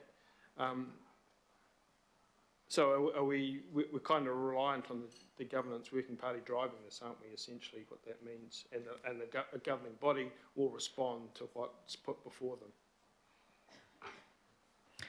Through the Chair, yes, they will be developing the options, but if you've got anything that you want to have input into there, I'm sure that Councillor Ferry would be willing to consider that. This isn't an excluding process. Anyone can come to the Joint Governance Working Party. Well, I'm on that group, so I don't think I'll have to put it to her. I'll be able to put Right. it myself. Good. But I'm just probably thinking of the balance of the council and the mayor, who seems to be the prompter for this. So just curious to know how that's sort of covered in a way that gives everything due diligence and, you know, incorporates all points of view. Good question, and I think Rose is right. It's open to everybody, and we're just keeping you informed. And so, and we've got an LTP where everyone's been asked to think about everything as well, and that may as well be part of that. We're saying we're going to lift every stone and have a look. I've got Councillor Foley and then Councillor Hills. Councillor Foley, are you out there somewhere? Yes, thank you, Mayor. My questions, I guess my concerns are similar to Councillor Watson's, but I do support it being driven by or looked more closely at by Councillor Ferry's group, the Joint Governance Working Party. I'm concerned that, you know, we do need to really listen to our local boards as well. So I'm, you know, eager for our local boards to have good input, and I believe that, you know, using the joint governance group will be good for that. My question for the staff is around what effect the consultation going out around the Māori seats might have on these questions being posed. Like, are we also going to look at and ask people about an increasing number of wards? Because if, you know, the Māori question comes back positive, then obviously looking at more wards may be part of that as well. Don't know if staff are able to answer that question. Through the chair, they're related matters, as you've quite well picked up, Councillor Foley. So we're going to talk to you about Māori wards in our next paper, but you're dead right. The number of wards affects the number of Māori seats you're able to have. So from 0 to 7 wards, there is no ability for us to have a Māori seat, a Māori ward. From 8 to 22, there is the ability to have 1 Māori ward. If there are more, there's the ability to have up to and no more than 2 Māori wards. I just wanted to pick up that there's legislation before the House, so government has listened to us one little bit, particularly around the lift of the cap for the number of councillors. So it's number 11 on the order paper today. Government, all our officials at DIA inform us that it's government's intention to get through this bill, which will allow us the same opportunity as any other council in New Zealand to have between 5 and 29 councillors. So we could have less, we could have more. That is your decision. But I just wanted to just draw that right through, Councillor Foley. So the number of wards we have does affect the number of Māori seats we have. Kia ora, thank you for that. Thanks. Councillor Hills. Kia ora, Chair. Mayor, thank you. The just question for me is that the development of a reorganisation plan, does that exclude the working party actually saying that we don't want any reorganisation? Because it's sort of saying they needed to develop a plan or options for reorganisation, but what if they come back and say they don't want to do that? That's in scope. Yep. Okay, and so the thing that they could do, which I think makes a lot of sense in my opinion, they could just, if they don't want to do any major reorganisation, they could just match the local board boundaries with ward boundaries, like we've discussed has been difficult in the past. That could be one option. That's correct. Thank you. An enormously sensible option, which why that never took place is there is no explanation, apparently. Councillor Lee, who was probably back around when it happened. I think I'll leave my question, Mr. Mayor. Thank you. Okay, Councillor Leone. Just a quick one, and I know we're going to talk about the Māori wards consultation afterwards, but just on that comment that you made earlier around the impact. So would that only be, you know, if we had the Royal Commissioning model, would the same rules still stand? Through the chair, there's no ability for us, or limited ability for us to change legislation in time to have the Royal Commission model in time for 2025. we could do it later if that's what you wish. But the number of seats in the Act at the moment, in the Acts at the moment, actually it's 2, so the number of ward councillors impacts the number of seats. It's not the number of total councillors. The number of ward councillors impacts the number of Māori seats we would have under the parliamentary model. Okay, well, I've finished with questions. Are we in a position to move and it's been moved and seconded. I'm going to put this, unless there's somebody else who's got something to say. No, I'm going to put this. All those in favour of accepting this, please say aye. Aye. To the contrary? Aye. Oh, did you say no? Okay, we're not going to accept that. And do you want to not accept it? Sorry, Mr. Mayor. I was going to make a comment, but I don't want to hold the meeting up. Okay, right. So, do you want to record that, Councillor Fletcher? Okay.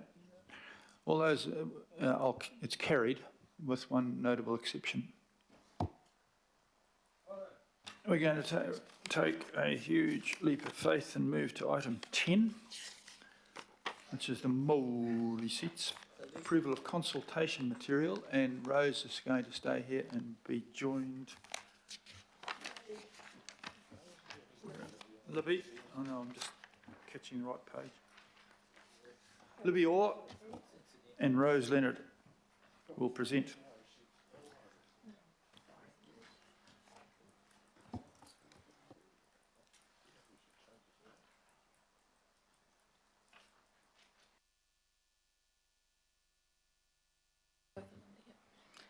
Kia ora, ko Libby Orr tōku ingoa. I am Advisor Governance Policy and Programs, and I am Project Manager for Māori Seats for Auckland Council. So I'm just going to talk through some slides that relate to the consultation material itself, and then I'll hand over to Rose to finish off the presentation. So over the past few months, we've met with you several times to discuss Māori Seats for Auckland Council, beginning with 2 workshops and a report to the joint Governing Body and Independent Māori Statutory Board meeting. We introduced the decision to be made. Alongside this, we provided the feedback from Mana Whenua and Mātua Waka from the 2022 engagement on Māori representation. Through defining the scope of further work to be undertaken, that led us to your decision on the 27th of April to seek the views of Māori and the wider public. At this meeting, we received direction from you to ensure that the consultation materials included coverage of options for Māori seats, the achievability of these options in time for the 2025 local elections, and discussion on the current governance arrangements for Auckland Council. During the review stage of this process, we've workshopped the material with you earlier this month on the 7th of June. And earlier, just this week, we met with the joint GB-IMSB meeting, from which we have received some fresh feedback for your consideration and discussion today. So the report in front of you is really just seeking your approval of the consultation material in order for us to prepare for consultation in August. So I won't read through this slide in its entirety. I'm sure you're quite familiar with it by this point. But I do just want to speak to a technical issue that we're hoping to address in today's report. So we're seeking to amend Resolution C from the 27th of April GB resolution, so Resolution C on the screen up there. This amendment will allow us to consult later than the initially indicated 1 August date. So following the 27th of April GB meeting, we sought advice from our engagement specialists as to whether this consultation could join up with any other consultation matters. We were advised that it would be best if this consultation matter went out on its own, and that there was a slight delay until mid-August to ensure that we weren't overwhelming Aucklanders with consultation matters. But yeah, just a small note that this won't delay, this won't impact the overall timeline. So just to the consultation material itself, as a brief overview and reminder, the consultation material is broken into 3 main sections, plus the feedback form.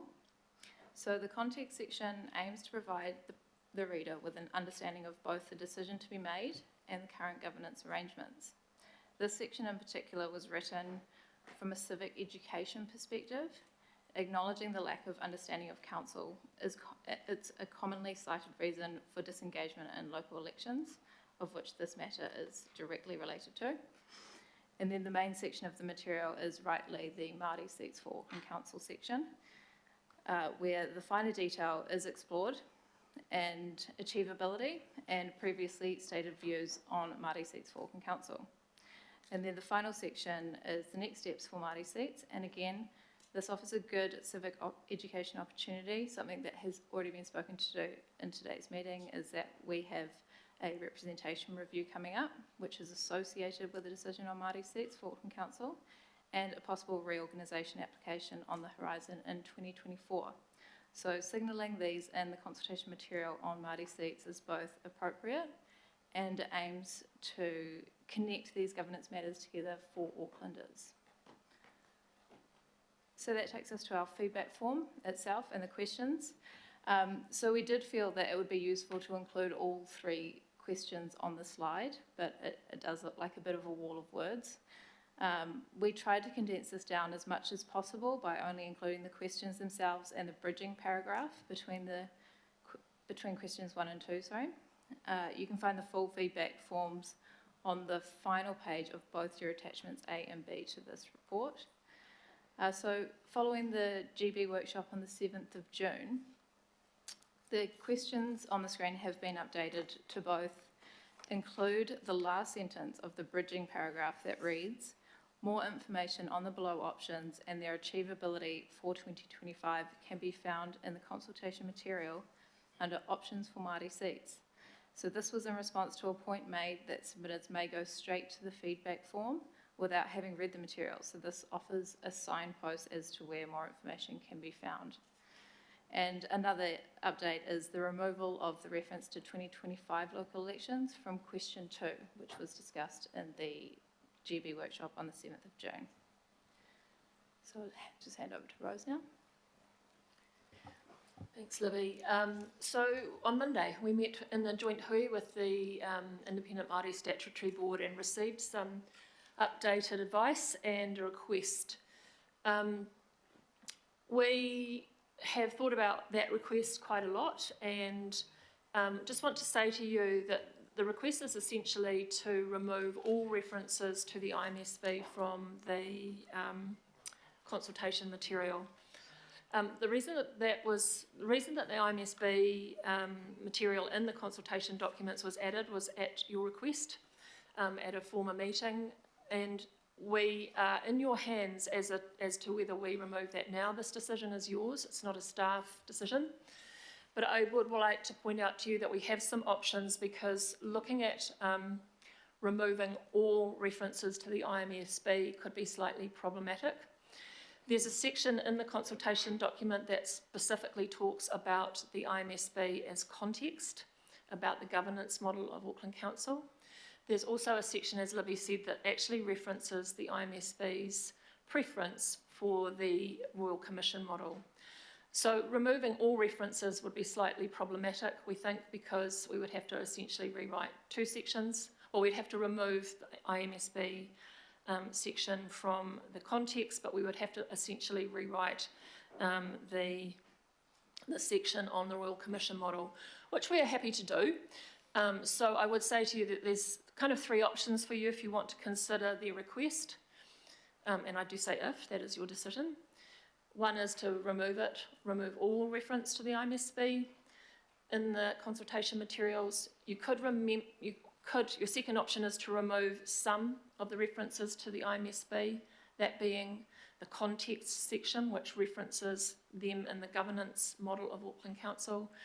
And the third opportunity or third option you have is just to simply add a sentence to the document saying that the IMSB, we're not seeking feedback on the IMSB.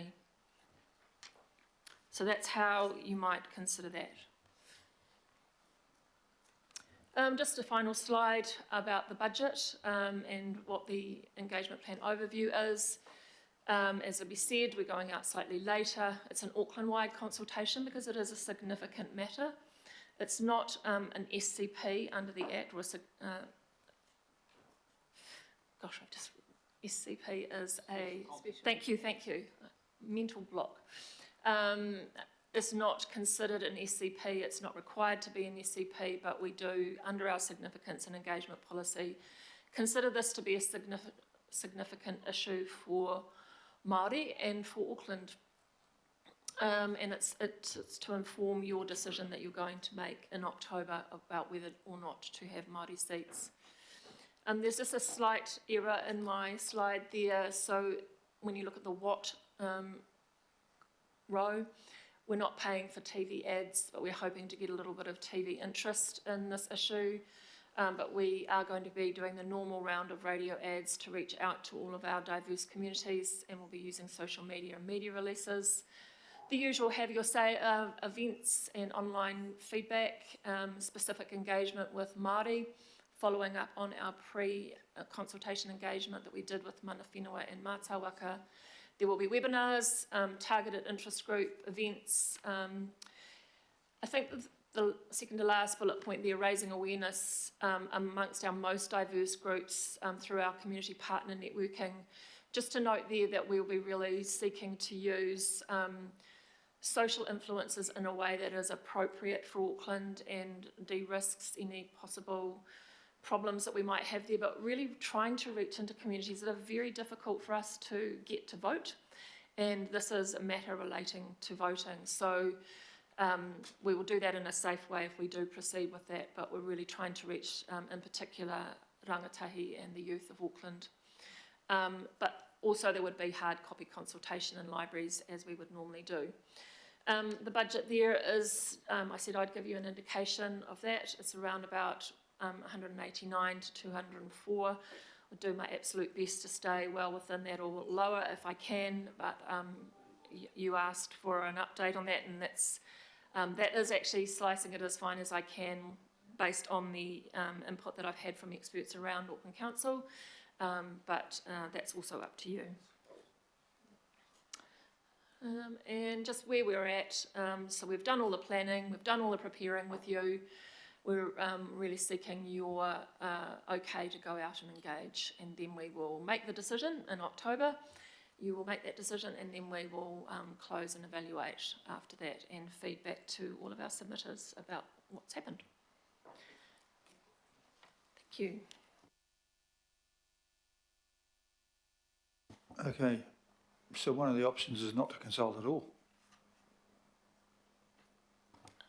Through the chair, I would not recommend that. Under our significance and engagement policy, this is a significant issue. Also, if the Act of Parliament that is currently before the House goes through, which we are being assured that it will be a requirement to consult. Okay. Councillor Filipaina has a question. Thank you, Worship. I've also advised Sandra around amendment, but I'm going to ask the partai first. And Rose, in regards to removing all references from the consultation document, you said it was problematic, but the Royal Commission model and that needs to be rewritten. Can you tell me then what options would be available to assist you in rewriting? And thank you for having a kōrero with you, Libby and Warwick this morning. So would that mean just having, whether it be the chair and other councillors assisting with rewriting around the removal of the references with the Royal Commission?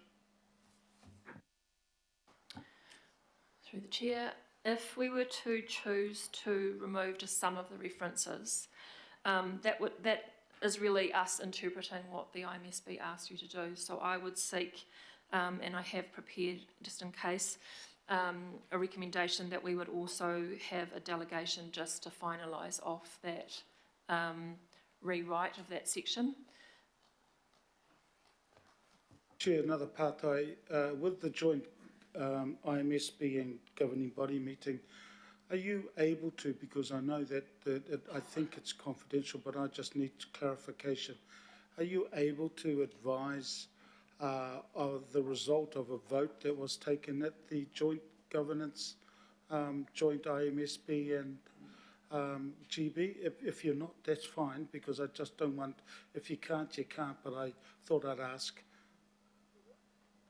Through the chair, I'm sorry, Councillor Filipino, I can't remember the numbers. You may. No, I won't either, because I think if it was a confidential workshop, or not workshop, but a meeting within, that should be left as is. So, Your Worship, my amendment would be with B, and it would add that all references of the Independent Māori Statutory Board be removed from the consultation document. So that'll be my amendment, Your Worship, and that'll be part 2 at this stage of B. Part 1 will be that the consultation, Māori Seats consultation document be approved, and 2 would be that all references to the Independent Māori Statutory Board be removed from the consultation document. So that'll be my amendment, Chair. Okay. Well, are you moving it? Have you got a seconder for that? Yeah, I have a seconder, Your Worship, Chair, and that's Councillor Leone.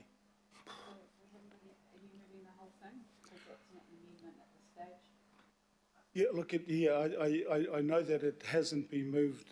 That's why I was just asked earlier Right. around Well, the first things so first. I can Is there a move that. mover to accept this before we can amend it? It's been moved and seconded. Okay, so so you're that's moving and been done. seconding the thing. Okay, that's Yep. first of all, and then you are now moving and seconding an amendment. Hey? So at the moment, what's happened is that there's, because this particular item hasn't been moved or seconded, we will move and second it, and the addition, as a result, will be the number 2 to B. Sandra, can you confirm that? So can you just clarify what you're moving as what's on the screen? Are you moving A?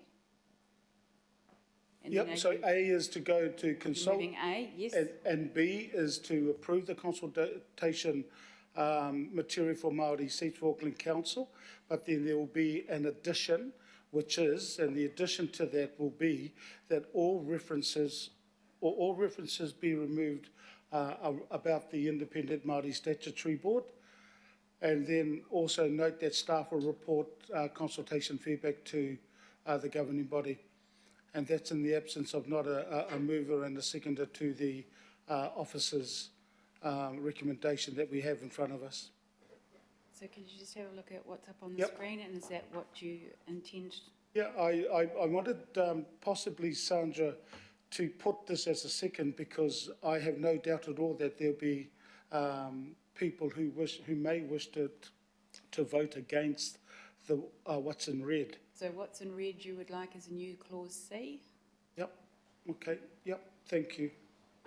That's easy for people who will end up voting on what's now the substantive.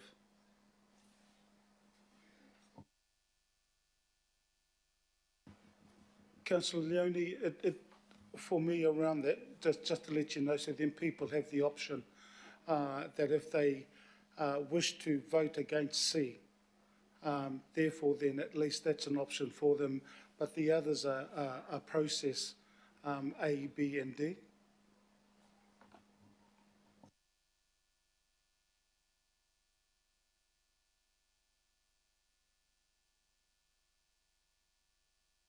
Okay, I'm just taking a little bit of advice here on the processes, and I have been advised by my... If I may speak, thank you, Councillor Filipina. If that is to be the case, I would like to have an additional delegation added to staff, so that when we do remove all references, that we do so with your approval. So I've also drafted something if you need. So if this goes through, I would like a delegation Yep. to Agree. councillors to help us finalise that material. Otherwise, we're left interpreting what's being asked for. Okay, so would you agree to C being and having a delegation to allow the staff to carry out that work? Yep, definitely, Chair. Okay, so that C is going, no, leave that back. Yes, yes, thank you, Sandra. Should I do, I'm getting. Rose, is that, it's the one There's an that, E's arrived from somewhere or other. Is that? Oh, that's what Rose wants to have, okay. All right, who's XX? those are just the councillors who wish to put their name Okay. up, Chair. I obviously would be one of them if that goes through, as well as Councillor Leone. Okay. Councillor Filipino, Councillor Newman. Eh? Well, I'm struggling a bit myself here. Chair, can I explain it so then at least the colleagues around this table and online understand what's happened? Well, I think that I'll leave that it would to be you. better if E was a part of C, actually, because you only need that if C happens, is that right? Correct. So we'll shift E up to C, and that is the one thing that we're doing. Then we might understand it, and in order to clarify this, there's a few questions waiting around the corner, but it would appear that we might have to vote on this on a part-by-part basis, because we don't want to have one bit in there meaning that we're not going to do any consultation. So, and I'm taking some advice here from Sandra Anaya. Okay, you've got yourself shoved in here, Councillor Newman. Are you? Yeah. God, this whole issue just goes round in circles, Worship. I'm a little unclear on process here, because I think what is trying to be achieved is the removal of all reference to the IMSB, and so, but that is all packaged into the substantive, which actually doesn't have a mover and seconder to start. I'm not sure who's moving and second. Oh, no, Philip. The problem is that we need to have a separate debate on C right now, because if C passes, I would imagine that the whole basis for the consultation is going to lose quite a lot of support around this table. My suggestion would be, it has been proposed to incorporate the C into the substantive recommendation. I think that we should have C as a separate debate, see if it passes. If it does pass, then it will have to be incorporated into the substantive, which will probably receive a lot less support than it might have otherwise received. Well, that sounds incredibly sensible, but it's already been moved and seconded, so we can't do that. So the process has buggered us up. So what we're going to do here is I'll take a couple of questions, and then I think we'll put it bit by bit, A, B, C and D. Okay? Well, I believe I can do that. That's my ruling at this stage, and that will answer the questions of those on all sides of this increasingly bizarre debate. I have questions from Deputy Mayor Simpson, Councillor Baker, Councillor Watson, Councillor Darby, Uncle Tom Cobley. Righto. Oh, Councillor Lee. I'll make a comment rather than a question. All right, why not? Okay, so first cab off the rank at this stage is the Deputy Mayor. Right, I just want to go back the truck up and go back to where we were. So can you please just confirm the process that we've been through on this issue, including past decisions, workshops and recent resolutions? Through the chair, I will just, if you could put the preso up again, please, Sandra, then we can. There have been, we've been through quite the journey, Councillor, Deputy Mayor Simpson, and there have been a lot of discussion. The consultation material you workshopped, I think the important thing is this, what we're signing off today. We're not making a decision about Māori seats today, we're signing off the consultation material. So you had an opportunity to workshop that with us fairly recently, it was a couple of weeks ago. So I'll just go back to all of the points there that Libby's put on the slide. So the GB workshop on the 15th of March and the 12th of April. We had a joint hui with the IMSB on the 20th of March. We had a governing body report on the 27th of April, where you heard the feedback from Mana Whenua Mātāwaka. We had a workshop with you on the 7th of June to go through this material that we've got in front of you today. And then we had the meeting on Monday where we received additional advice from the IMSB, and now here we are today. Right, thank you. My second question is, can you confirm what provisions in the Local Government Act there are for provision of quality information to people who are affected by council decision making? Kia ora, Deputy Mayor Simpson, and through the Chair. I think you might be referring to a phrase that's often used, which is reasonable access to relevant material. And that is a really important consideration for you today, councillors. In the Local Government Act, I think it's somewhere around section 82, there is a requirement that you, when you go out and consult with Aucklanders on these matters, that you provide reasonable access to the material that you feel is relevant. The material that you have in front of you today is our best efforts at trying to accommodate all of the points that you've made, but notwithstanding that, you've received additional advice from the IMSB that they would like the sections relating to them removed. So it's whether you feel that those matters are relevant. Okay, so my last question is, without information about our current arrangements for Māori participation in governance processes, how can Aucklanders think about whether changes or additions should be made?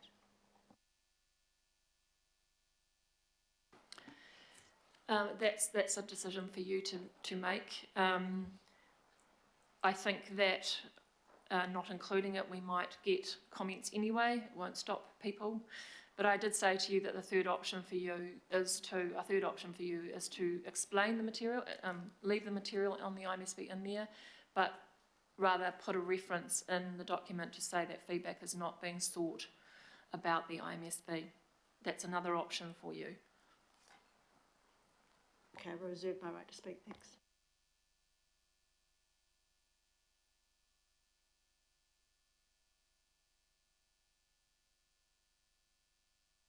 Sorry, I fell asleep. I was too excited by it all. Councillor Baker. So no, look, I think my questions have been asked by Councillor Newman and the Deputy Mayor. I'll just reserve my right to speak because I'm reasonably uncomfortable and fairly disappointed in the approach. Councillor Watson then.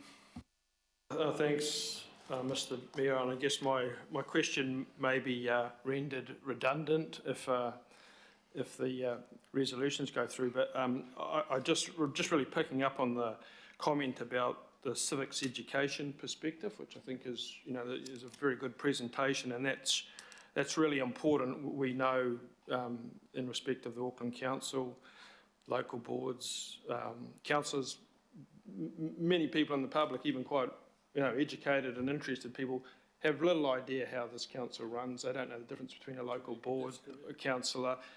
They wouldn't even know there's an IMSB, to be honest. They wouldn't have a clue in most cases. So I guess out of that, desire, and it's a very laudable desire to kind of educate people a bit, because it's the level of awareness is woeful. I'm just wondering, when it comes to the IMSB, notwithstanding the resolutions up there, why haven't we identified that in the normal course of events there are 9 people on the IMSB, 2 of whom serve on committees other than the GB with full voting rights? So in terms of that educative function, I'm really curious to know why that quite important detail just hasn't been mentioned at all. That's kind of question 1.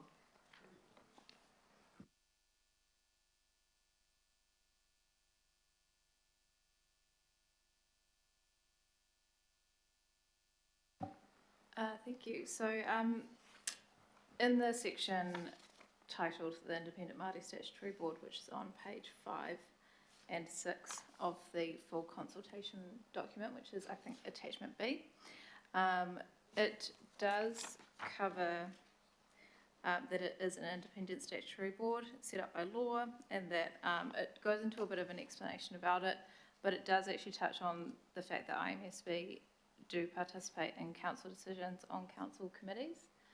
So that is in there at the moment.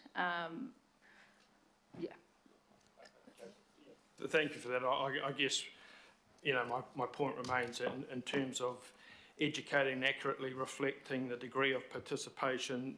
Numbers are important. This is all about numbers, one person or two people or 20 people. This is, you know, deals with 9 people and 2 of whom are on committee. So I've made that point. It runs contrary to what's up there, but I think it's an important one. My second question goes to the questionnaire itself, and I asked this in light of some of the responses back through the annual plan where, you know, I'm sure people kind of respond in good faith and then can find that, you know, that's out of scope. So I just want to check what's in scope and not in scope here as it goes to question 2. And question 2 says, if Auckland Council decides to introduce Maori seats, which model would you prefer? And it goes down there, the bottom ones, I see a different model. So am I right in assuming, you know, a different model, people can come up with their own kind of view that might say, you know, something along, well, could be anything, but a model that might say, you know, include IMSB members on the governing body, for instance. So it's a different model. Does that meet the criteria there of introduce Maori seats, or is that going to be cut out if someone comes up with something that's not strictly related to Maori seats, but is a different model on what already exists? Thank you for your question, Councillor, and through the chair, best engagement practice and feedback form is to leave the opportunity for submitters to give us their views and to not hinder them overly, but to still give you enough information about what people think. That's the reason we have left I think you might be referring to the Royal Commission model and any other model box. Throughout our pre-engagement consultation with, or pre-consultation engagement with mana whenua and mātāwaka, they did have views on what they think the preferred long-term model was, and they gave us their views. And so this is keeping faith with that considerable amount of work that we did and they did, and so that you can have a view, continue to have a view and visibility of what they are seeking, both now and in the longer term. So I guess the difference here, this is going out to all of Auckland, and we can't predict what all the other people have, and I guess certainly that last box reinforces what you say there. Is there anything else you'd like the Mayor and councillors to consider? So for if people come up with, apparently, maybe kind of left-wing ideas of, create a local board of Maori representation and appoint 2 people instead of this or that, any variations thereof. That'll all be legitimate feedback which we can consider. Through the chair, yes, and I'll do my best to summarise it, but I'll call out any that are of particular interest. Good questions, those ones. Try and limit the amount of things that I've got to consider when you finish this. Councillor Darby, please. Thanks, Mayor. Rose, just on that core question, I'm just mindful of when people open up their pack, and most people don't read too long. They're going to look at what's at the top. And the question is, do you think Auckland Council should introduce Māori seats, etc.? It sort of doesn't say the why. It doesn't to, I don't know, to improve representation, or is there merit in, I know we can't go too far, otherwise you're writing a big paragraph and then you lost them. But is there merit in the very core question of, highlighting the why? Great question, and thank you, Councillor Darby. Libby, we just, because there was a wall of words there, there's a preamble sentence, which Libby can read to you now, before we actually do ask the questions. So it's just for the interest of that slide, we didn't put the little preamble sentence in there. So if you want Libby to read it, she can. Oh no, look, if you think that sentence really covers it and it introduces the respondent to, in an informed way, I'm comfortable with that. And just do you think people know what a seat is? Often, I've never considered myself holding a seat at Auckland Council, but that's something that we talk about for the Parliament, and people understand that. Are you confident that people understand what that is? Through the chair, I am. We have had many discussions as a team about whether to use the word seats or wards. Around the rest of the motu, most people talk about Māori wards, and that's how people think of it. But we had a slightly broader discussion with you initially, and if you think about the Royal Commission model, they're not wards.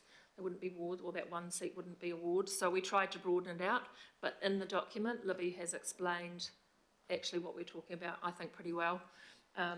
Yeah.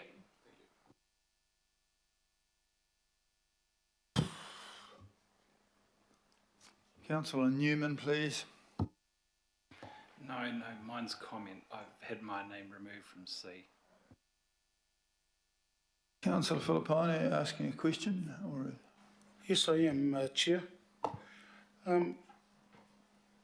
Rose, that option that's currently there, can you tell me, with the names of the councillors that are currently there, they will be assisting you in regards to any of the changes when if it goes through to the Royal Commission that you mentioned? That's the first one?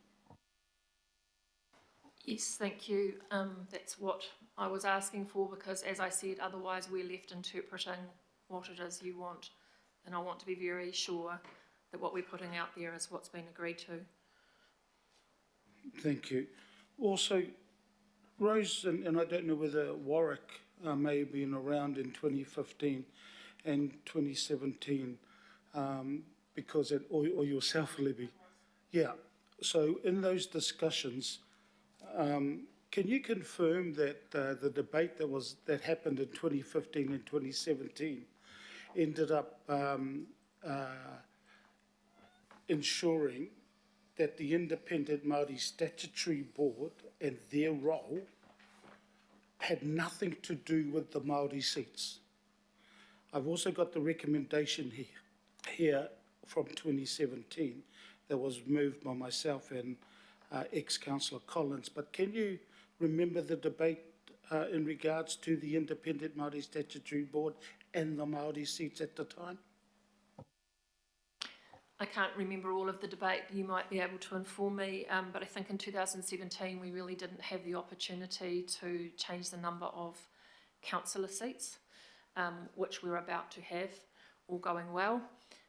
So I was not, and I was also not a member of the Governance Division in 2015. I was a member of the Finance Division.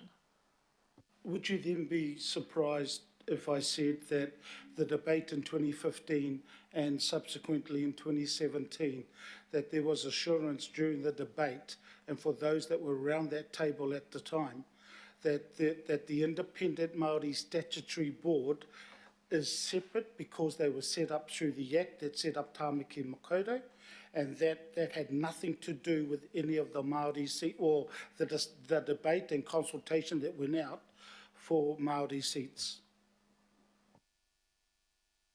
I can't confirm that, but what you're saying is correct. The Independent Māori Statutory Board is just that, independent, and it's statutorily established. It is a different issue. If you want me to bring Warwick to the table through the chair, I will, but that's at your pleasure. Where are you going with this, Councillor? Because basically, you want people to know that it's separate, but we're not allowed to tell anybody that it even exists. I don't know how we can have consultation on this without letting people know there is an Independent Maori Statute. But you may as well have a move to remove the word Maori from it and see where we go there. Maybe I can enlighten you, Your Worship, because you've asked me the question. Maybe I can enlighten you. So, Chair, this is the enlightenment. What has happened is that the Māori Statutory Board, as you know, with all the discussions with the old TLAs, that it was decided by Rodney Hyde, the Minister at the time. I know the rules. Well, can I finish, please, Chair? So what had happened was the Independent Māori Statutory Board was set up, and they had nothing to do with any Māori representation. It was set up to make Auckland Council accountable in regards to the Te Tiriti o Waitangi. We are now in a situation where I believe that we are confusing our community because the Independent Māori Statutory Board has nothing to do with the Māori seats. They are not going to be a replacement.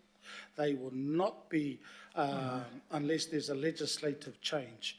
So that's why this is up here in regards to the removing of the reference to the Independent Māori Statutory Board, because they had nothing to do. It was confirmed in 2015. It was confirmed in 2017. That's why I have then moved that, and I will explain why I've gone the way that I have after the questions that you have, Your Worship, and others.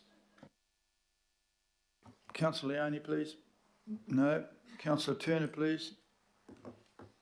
On that first, there was a slide there about our consultation document, and you said there'd been a sentence left off it, a preamble or something.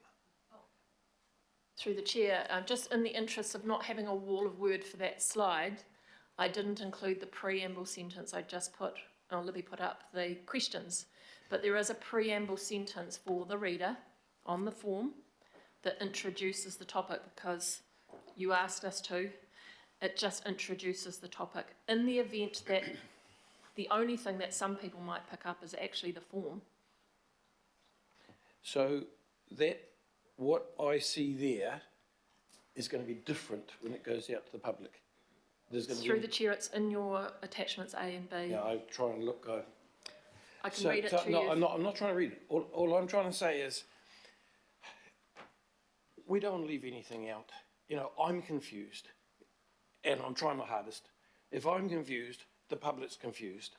And I think, why can't we just simply say the Maori Statutory Board exists, it's statutorily separate to the council, it does not have full recognition on the council table, we are not asking you to submit on this. Why can't we just say straightforward, simple stuff that the public won't read anything into, other than, oh yeah, that, you know. I think she's tried to say that, actually, but she's not allowed to according to this amendment, so. The material that you have in front of you is the material we workshopped with you, with the amendments that you asked us to put in. And we're doing our utmost to include the things that you want and make it clear for Aucklanders. No, aren't you asking me to vote to take something out? Councillor Filipina is asking. I was just clarifying that I'm not asking you to take anything out. Councillor Bartley, please. Thank you. I was just trying to figure out how we could do this without the public's feedback being coloured by them thinking that there's already Māori representation catered for by the IMSB. But I think I'll leave it. I think Councillor Filipina was going there with his questioning. Thank you. Thank you, Councillor Bartley. Councillor Walker. Sure. So I just wanted to pick up on that test that you mentioned, just to make it clear for Aucklanders. So my question goes to the consultation documentation where we talk about and in particular the IMSB, participate in decision making. I mean, bluntly, they vote around the table. And most people understand that. They understand what a vote is.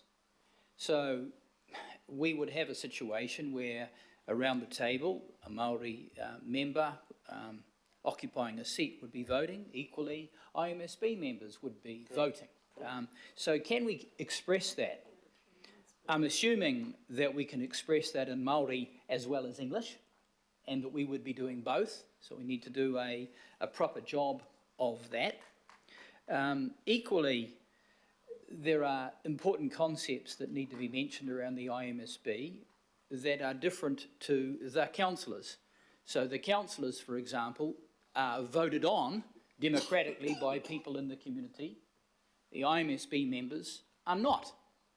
They apparently bear no accountability. There's a body that's set up that disappears into the ether immediately after the elections that appoints them, but has no other duty aside from that. So there is no accountability, though there is authority. And that is different to both the councillors and the local board members. Similarly, I'm assuming that in respect of a Māori member from a ward, there will be some accountability there because there will be an electorate that will be voting that person. So is it possible to express these things simply and to also express how things actually work here? As Councillor Watson and others have mentioned, there are 2 members. The significance of those 2 members on a committee as it goes to the voting and the like. That's what all of these things come down to. So it's a lot more than just participation. And if I go back to the point that Councillor Watson was making earlier around civic education, how can we expect people to participate civically if they don't understand how it works? And we're not even informing them. So I really would ask the question, why can we not present fulsome information as to how it works? Thank you. Well, you'll get the opportunity to debate on that, to vote on that shortly. And Councillor Fletcher. My contribution to this is, given that we seem to have suspended standing orders in terms of moving this with the amendment in it, I'm going to move that the question be put. I'm being naughty because I know that we haven't had 3 speakers for and 3 against, and we're dealing with questions, but I think we're testing the patience of Rose in the questions that we're posing to her, and we do seem to be going round and round in circles, Your Worship, and I look for your guidance on bringing this matter into a conclusion. Okay, we'll go to comments. Thank you. That was a question as how I'm going to do this. Well, I'm going round and round in circles, and I'm going to try and stop it. So we're on to comments now, and the first comment, it comes from Councillor Filipaina.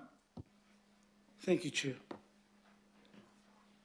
Chair, just to give you some context around how this has happened, is that the officer's recommendation that was on the governing body agenda wasn't moved or seconded. Councillor Leone and I, and I moved it and she seconded it, it then became the substantive. That was the only way that I could have at least put my recommendation C. That's in regards to the standing orders and the process. That's why it then became the substantive. I then wanted to hear through all the questions of the colleagues that I have around this table, I wanted to hear what their thoughts are. I have always supported Māori seats, but I've always supported from 2010, November of 2010, the Independent Māori Statutory Board, when they had their mihi whakatau, their pōwhiri, when they first started. I have supported them through the legislation.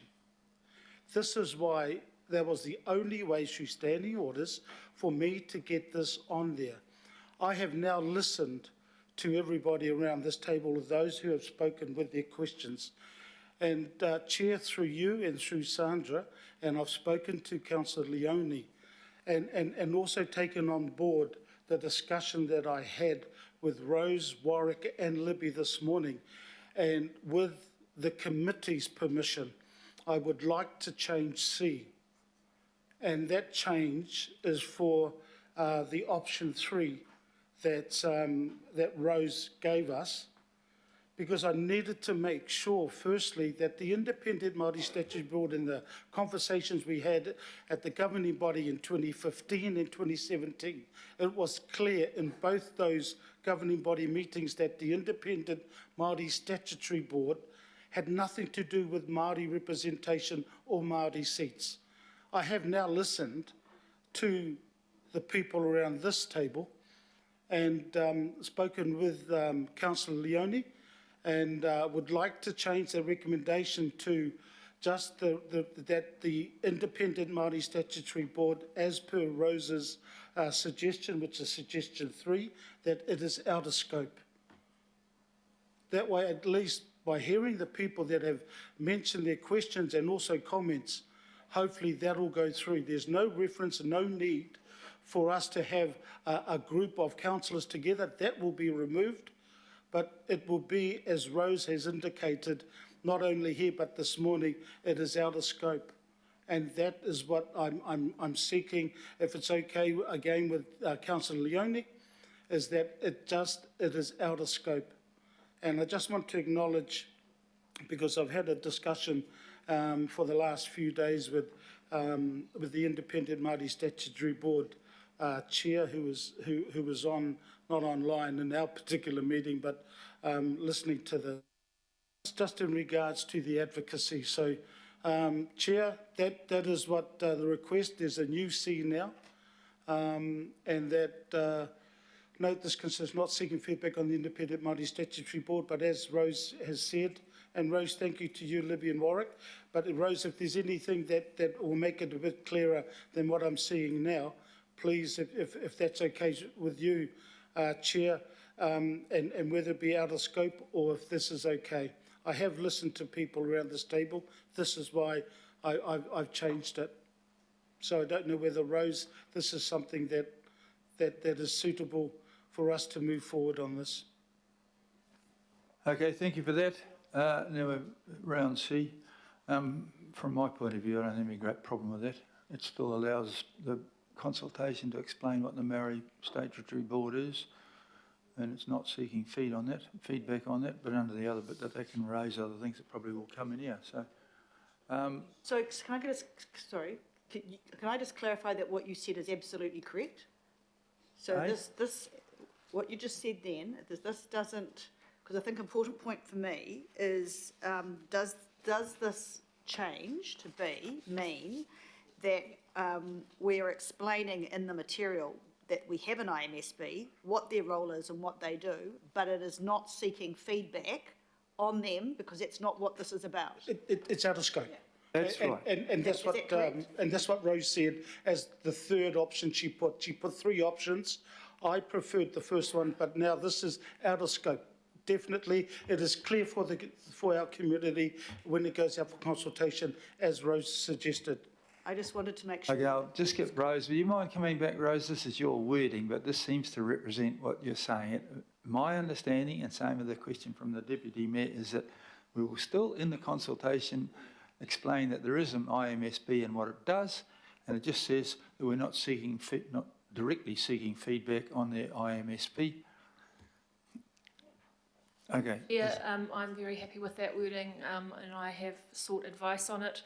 Just one point of clarification: I'm not saying that it is not, that the IMSB is not in scope. What that resolution says is this consultation is not seeking feedback.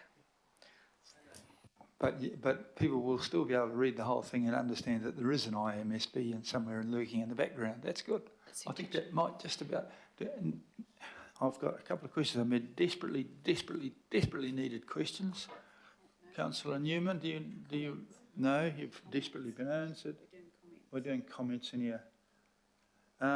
Councillor Walker, your last question. Sure. Councillor Lee, I can't stop him there. No, that's all right. You're in comments. Councillor Walker, have you got a comment? Well, if it's a comment, fundamentally the context that we're talking about is representation. Representation includes the IMSB because they have a vote. We don't quite know who they represent, but nevertheless, they have a vote. So from my perspective, it is in scope because it is an option that is available. And it is an option that should be considered as part of the overall situation, because what you're talking about fundamentally is the people around the table who are voting. And if people cannot reasonably expect to be consulted about around that, correct, then I think the consultation is a farce. A reasonable person, and this is a test in law, would expect to be able to make a comment around that, and they would also expect that there would be some substance, some consideration around it as part of decision making. Otherwise, a number of people might think, again, given that the process would otherwise be a farce, that what's the point? And I think there is already a crisis of confidence in government in this institution of New Zealand, let alone making it worse around the council. So I think it should be in scope. I think it should be informed so that people can engage, spelled E-N. Thank you. Councillor Lee. Yeah, just a comment, if I may, Mr. Mayor. I think I'm the only person around the table that served in a council with Maori seats, elected Maori seats. And my colleague was the late Mr. Taho Cooper, the member for Western Maori, ARC member for Western Maori, and the late Waireti Norman, the ARC member for Northern Maori. My concern here is that in the wording of the consultation document, I get the impression is given, put it that way, that the Auckland Council does not have elected Maori seats. And that gives the impression that we are a standard monocultural, insensitive to Maori issues organisation, and nothing could be further from the truth. I said at the outset that I was unique in having served with elected Maori members, but of course, when it comes to Maori seats are not unique to the Auckland Council. We've had the Independent Maori Statutory Board represented on all our committees where the real work is done from the beginning. Working parties, subcommittees, you name it, the Independent Maori Statutory Board and their voice is heard at all times, and sometimes decisively on contentious issues which have been, narrowly split. At times, the votes and the seats, if you like, unelected, of the Independent Maori Statutory Board have been decisive in policy decisions in this council. So I don't get that impression from the consultation material at all. And in terms of, I'm glad my colleague Councillor Filipaina has amended his amendment, because in terms of not including information, that really conflicts with Section 82 and Section 82AA of the Local Government Act, principles of consultation. The public are entitled to have all the necessary information they need to make an informed decision. I think Councillor Filipaina is quite right, though, when he argues that the Independent Maori Statutory Board is not representative. But that was a decision preferred by the Mana Whenua Forum, as it was, and I was present when they briefed, or they made their points to the Minister of Local Government in 2009 that their preference was for this sort of unique body rather than standard old democratic elected seats. And so the Independent Maori Statutory Board is not representative. We've only heard that fairly recently. They themselves say it, and they're quite right. The Act says that the board is truly independent. It's independent of the Auckland Council and the board's members and the selection body and the mana whenua groups represented on the selection body. They are truly independent and therefore not accountable. they are not required to accept direction from any person, says the Act. Now, that is absolutely unique, I would say, not just in New Zealand, but in any Western democratic country. So the fact is, they are not representative, but they do have seats, and that's the key thing, albeit not on the governing body, but just about on everything else, yes. And so I think the consultation material does this council a disservice in that it would appear that this council has not given enough emphasis or gives insufficient emphasis to Maori outcomes when we know hundreds of millions of dollars and enormous influence is given to those who from time to time do say they represent mana whenua or Maori in general. And so I would really ask that the true story, the true picture, the balanced picture, rather complicated as it is, through no fault of our own, goes out to the public. So when they ask to whether to vote for Maori seats, they should realise that there are seats already in here, but they're not democratic. And so the question is, do you want democratic Maori seats? That's a key question. Thank you. Thank you for that. Excellent speech. Thank you. Absolutely excellent. Councillor Hills, Councillor Baker, Councillor Leone, and then we might actually have a vote. Thank you, Mayor. I just brief. We've already made this decision unanimously 2 months ago. This is just approving the consultation document. It was made clear 2 months ago when we made the decision that IMSB was out of scope, and I guess Councillor Filipainen was wanting to reinforce that because it is set by legislation. We asked many questions about it 2 months ago. This is about going out to consultation on Māori seats, which is very different to the Independent Māori Statutory Board.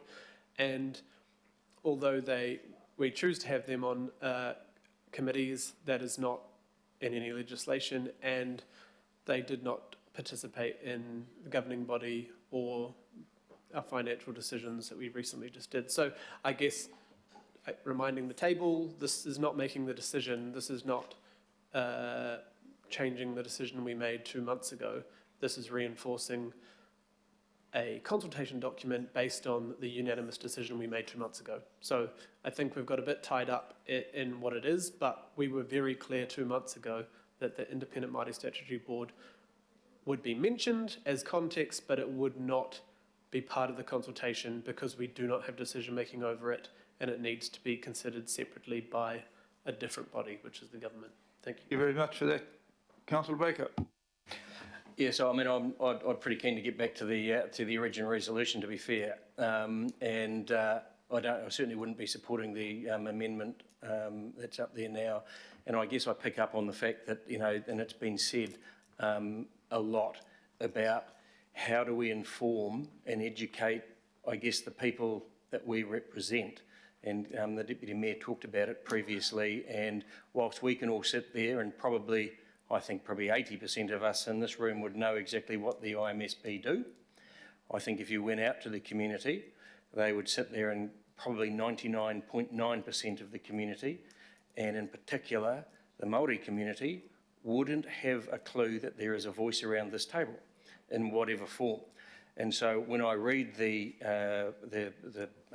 consultation document and I see the explanation, I see that as being absolutely crystal clear. I'm really nervous about the wording and what that means, and not seeking feedback, because I actually want to hear, because we sat here and we have sat here, and just previously this morning we talked about how we approved a reorganisation and a rearrangement discussion. But we're not saying now, we're saying no, we can look at everything in council, but this one small bit should not be discussed and should not be discussed with our community, and I do not agree with that. We have sat here and talked about, as we look forward, that everything is on the table for discussion as we move forward, but we're sitting here now saying everything but one little piece. And I just do not agree with that. I think if we're having a discussion, we have a full discussion with our community. There is nothing to be fearful of, because we may get information back saying, we believe that the IMSB is doing a magnificent job, and at least we know that. We might get something else. It appears to me that we are just trying to shy away from something that we should not be shying away from, that we should be discussing, because it is what is discussed in general terms in the community probably every day. And so we need to move forward on this. We need to be leaders in this. We need to be going out with consultation material that is full, that explains the entire thing. And I think by promoting, don't give us any feedback on the IMSB, defeats the purpose in my view. So I think we should be, I support the original resolution and will be voting against the amendment. Clarity at last. Councillor Leone. Look, I think that we have actually come to a good resolution by changing that. And, you know, as I've brought up at a number of our meetings beforehand, I think the issue around separating out the IMSB and Māori wards are totally different things. And if that hasn't been achieved in the future, that Aucklanders don't understand that, then I feel that that's something that Auckland Council is lacking. And we should be reviewing that in a separate space, not in this space to be talking about Māori wards. I mean, obviously, if there are issues there, I'm concerned about that too, with the way that IMSB is working, and that's a totally different conversation though. We're not here to talk about that. The consultation document is about talking to Aucklanders about having Māori wards here at governing body. And the concern that I really have is that if we start to mix those two things in, it could, you know, if people are already confused about what those two things are, you're trying to do that all in one go. I don't believe that's the right time to do it. I just want to go back to reiterating about Māori wards and Māori representation, and as I've said a number of times, you know, I'm the first Wahine Māori to be on the governing board since the Super City. I'm the first mana whenua person not represented under a Māori ward, but done through a democratic process. And I just think we need to get on with this. We just, you know, we're lagging behind with the rest of the country, and we can't be held up with a little bit of wording of a consultation document. We just need to agree on this. I agree talking about things around IMSB and all those other things need to be done in a separate forum, but let's get the consultation document out and let's get this done. Councillor Ferry, please.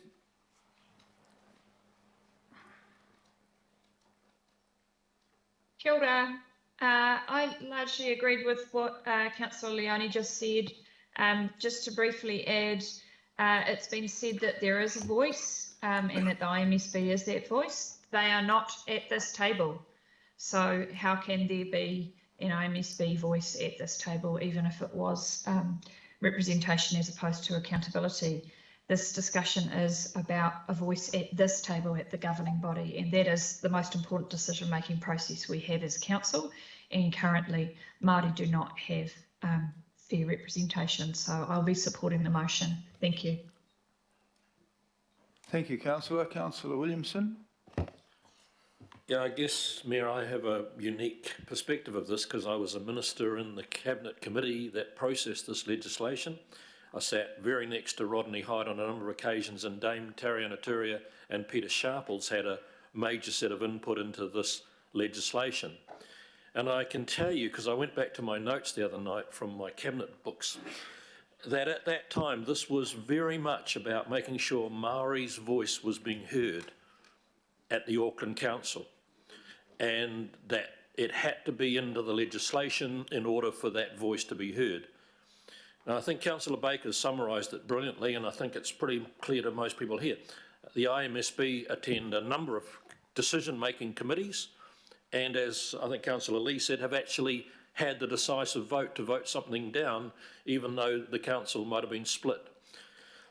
So I think the most important thing is to inform the public what is there, and then they can make a decision as to whether that's enough, or whether it should be an elected representation, or whether it should be both. Now, quite interesting the other night when we did lose a vote based on the decisive vote of the IMSB, I got home and I said to my wife, who's pretty active in politics, oh, we lost the vote today because the IMSB vote went the other way. And she said, what's that? And I said, it's Independent Maori Statutory Board. She said, what's that? And I said, there is a board of people representing the Maori's view of things that gets brought to committees. She said, what, Auckland Council has it? I don't think she had Maori seats. I said, no, but there's an IMSB.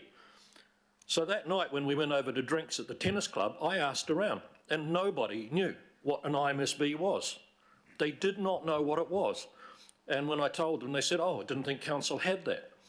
So if people are going to make an informed decision when they put the consultation process together, they have to know that at least we've got that. And if that's not enough for them, then they'll have the ability to say, no, I want it stronger than that. There should be seats as well. Or they might come back and say there should be seats instead. Or they might come back and say it's actually fine the way it is. But to hide it and not put it out so that people understand, I just think it's just the worst thing we could be doing politically. Well, we know where you stand. It's very excellent. And we've got Councillor Newman and a clarification from Councillor. Mr Mayor, really, a I think clarification? a lot of misunderstanding could be cleared up if it was made clear that the publicity will talk about Maori seats on the Auckland Council governing body, not on Auckland Council, because Auckland Council has had Maori seats from the beginning for most of its work. It's the governing body is the key issue. Oh, I think that's true.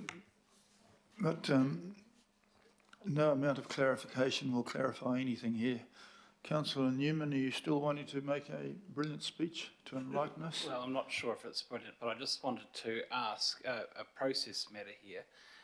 So I don't support the addition in red. So how do I record my opposition to the addition in red? I think possibly the safest thing for me to do, given the way this is, that we'll do a vote on A by vote, and a vote on B, and a vote on C. And it may well be that on B, if someone will call for whatever it is that they call for. Well, I mean, an option A would be the original. The option B on B would be the original plus the addition in red. Seems to me that if the original B is supported by the majority, then that's fine. And if the new B, which is the original plus the stuff in red, is adopted, well, that's a different matter. But we need to get some clarity on this. Well, I'll try and do this by going through A, B and C, and if B passes, that's all done. If B doesn't, we'll go for B minus, which is okay. So I'm going to try that. I mean, I'm somewhat hampered by the rules here. And so I'm going to try, now, it's been moved and seconded, I'm going to put,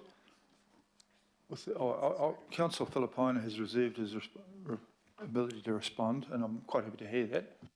Thank you, Chair. Just before you do that, you can also comment on what I was going to do, and so you can include that and give me some advice. I'm going to ask if A, on the words, aye or not, B, and if someone I think we'd have to have a division on B, or would be caught, and on C, I'll see how we go on that as well. That's what I'm intending to do. Now I'm going to offer you your opportunity to reply to the debate, seeing as you were the proposer of this. Okay? Thank you, Chair. I just want to acknowledge everybody's sort of whakaro, but Councillor Lee, you and Councillor Hills, as well as Councillor Ferry, basically summed it all up for me, and also what Councillor Baker had said, and that is, this is two separate things. We're going out for Māori seats. It's not going out to see what the Independent Māori Statutory Board should be here. And you're right, this is the reason why I wanted to make sure that this is not around the Independent Māori Statutory Board. This is around Māori representation on the governing body. And that's what's confusing with what I've heard already with people around this particular table.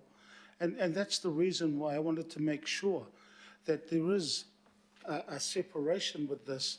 And this is around Māori seats and representation on the governing body.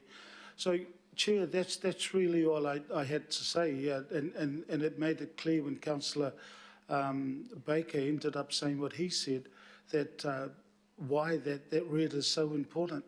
It is just only on Māori seats and representation around the governing body, which there is none from Independent Māori Statutory Board. Kia ora.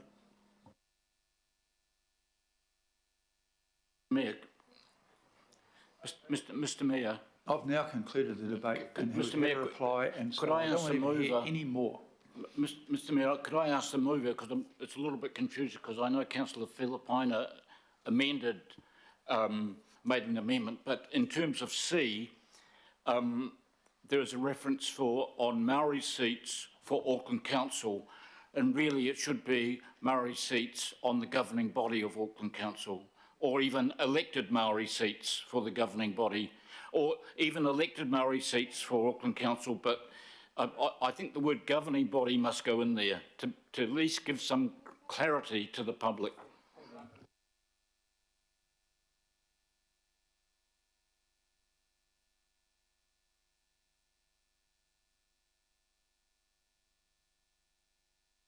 If you do that, it'll be only on the governing body and they won't go on the other committees. So I think we'll just leave it. We're on the council. When you're on the council, you get onto the governing body and you get invited by the mayor to go on some other councils, committees. So I think if, you know,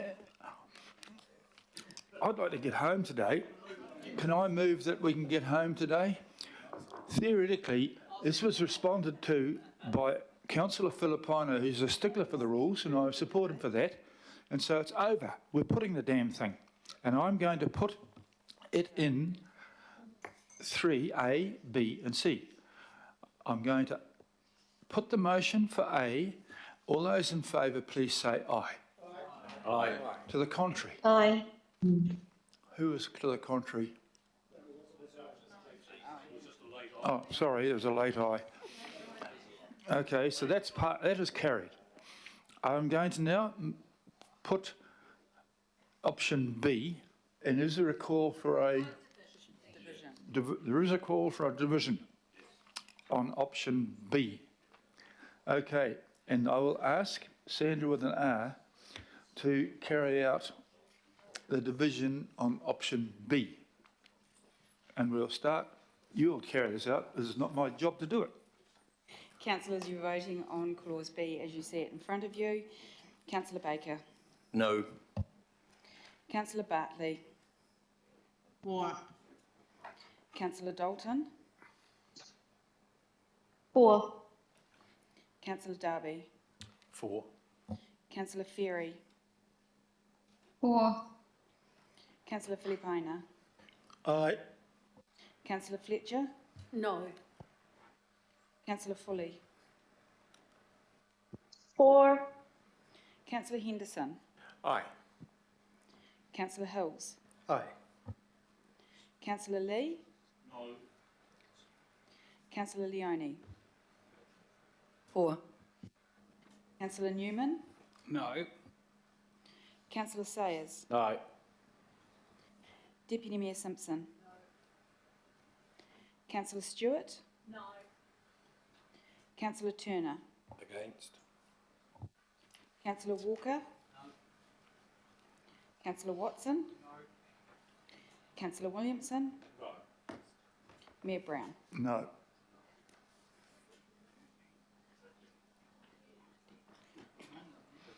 So that is lost. 12 votes to 9. So go back up there. What are we looking at now? So can we put clause C? Well, clause C, all those in favour? Aye. Against? Aye. No, carried. Okay, so we've now got a situation whereby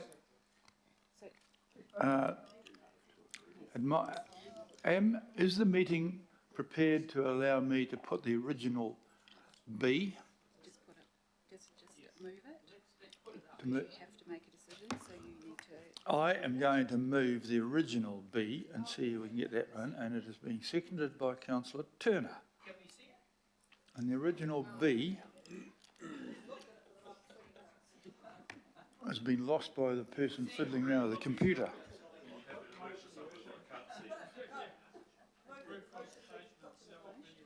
Where are we?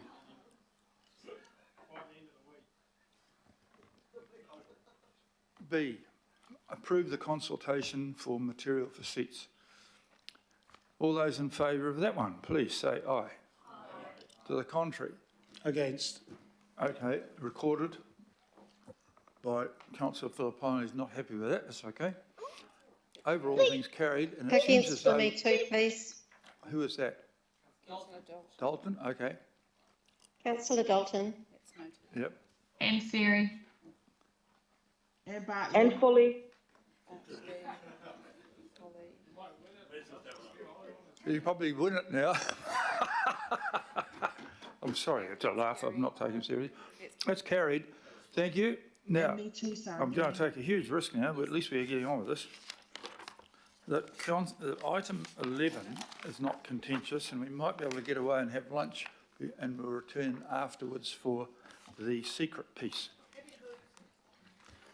It's been moved by the Deputy Mayor and seconded by the former Mayor, Councillor Fletcher. All those in favour of saying that accepting the recommendation to receive item 11, please say aye. To the contrary, carried. There's no extraordinary business. I'm going to accept a motion that we move into secrecy, and then I'm going to abandon it. Moved by Councillor Walker Fletcher. All those in favour of moving into secrecy, please say aye. Aye. Contrary? Carried. I'm now stopping the meeting, and we are going to resume at 2:30 in secret.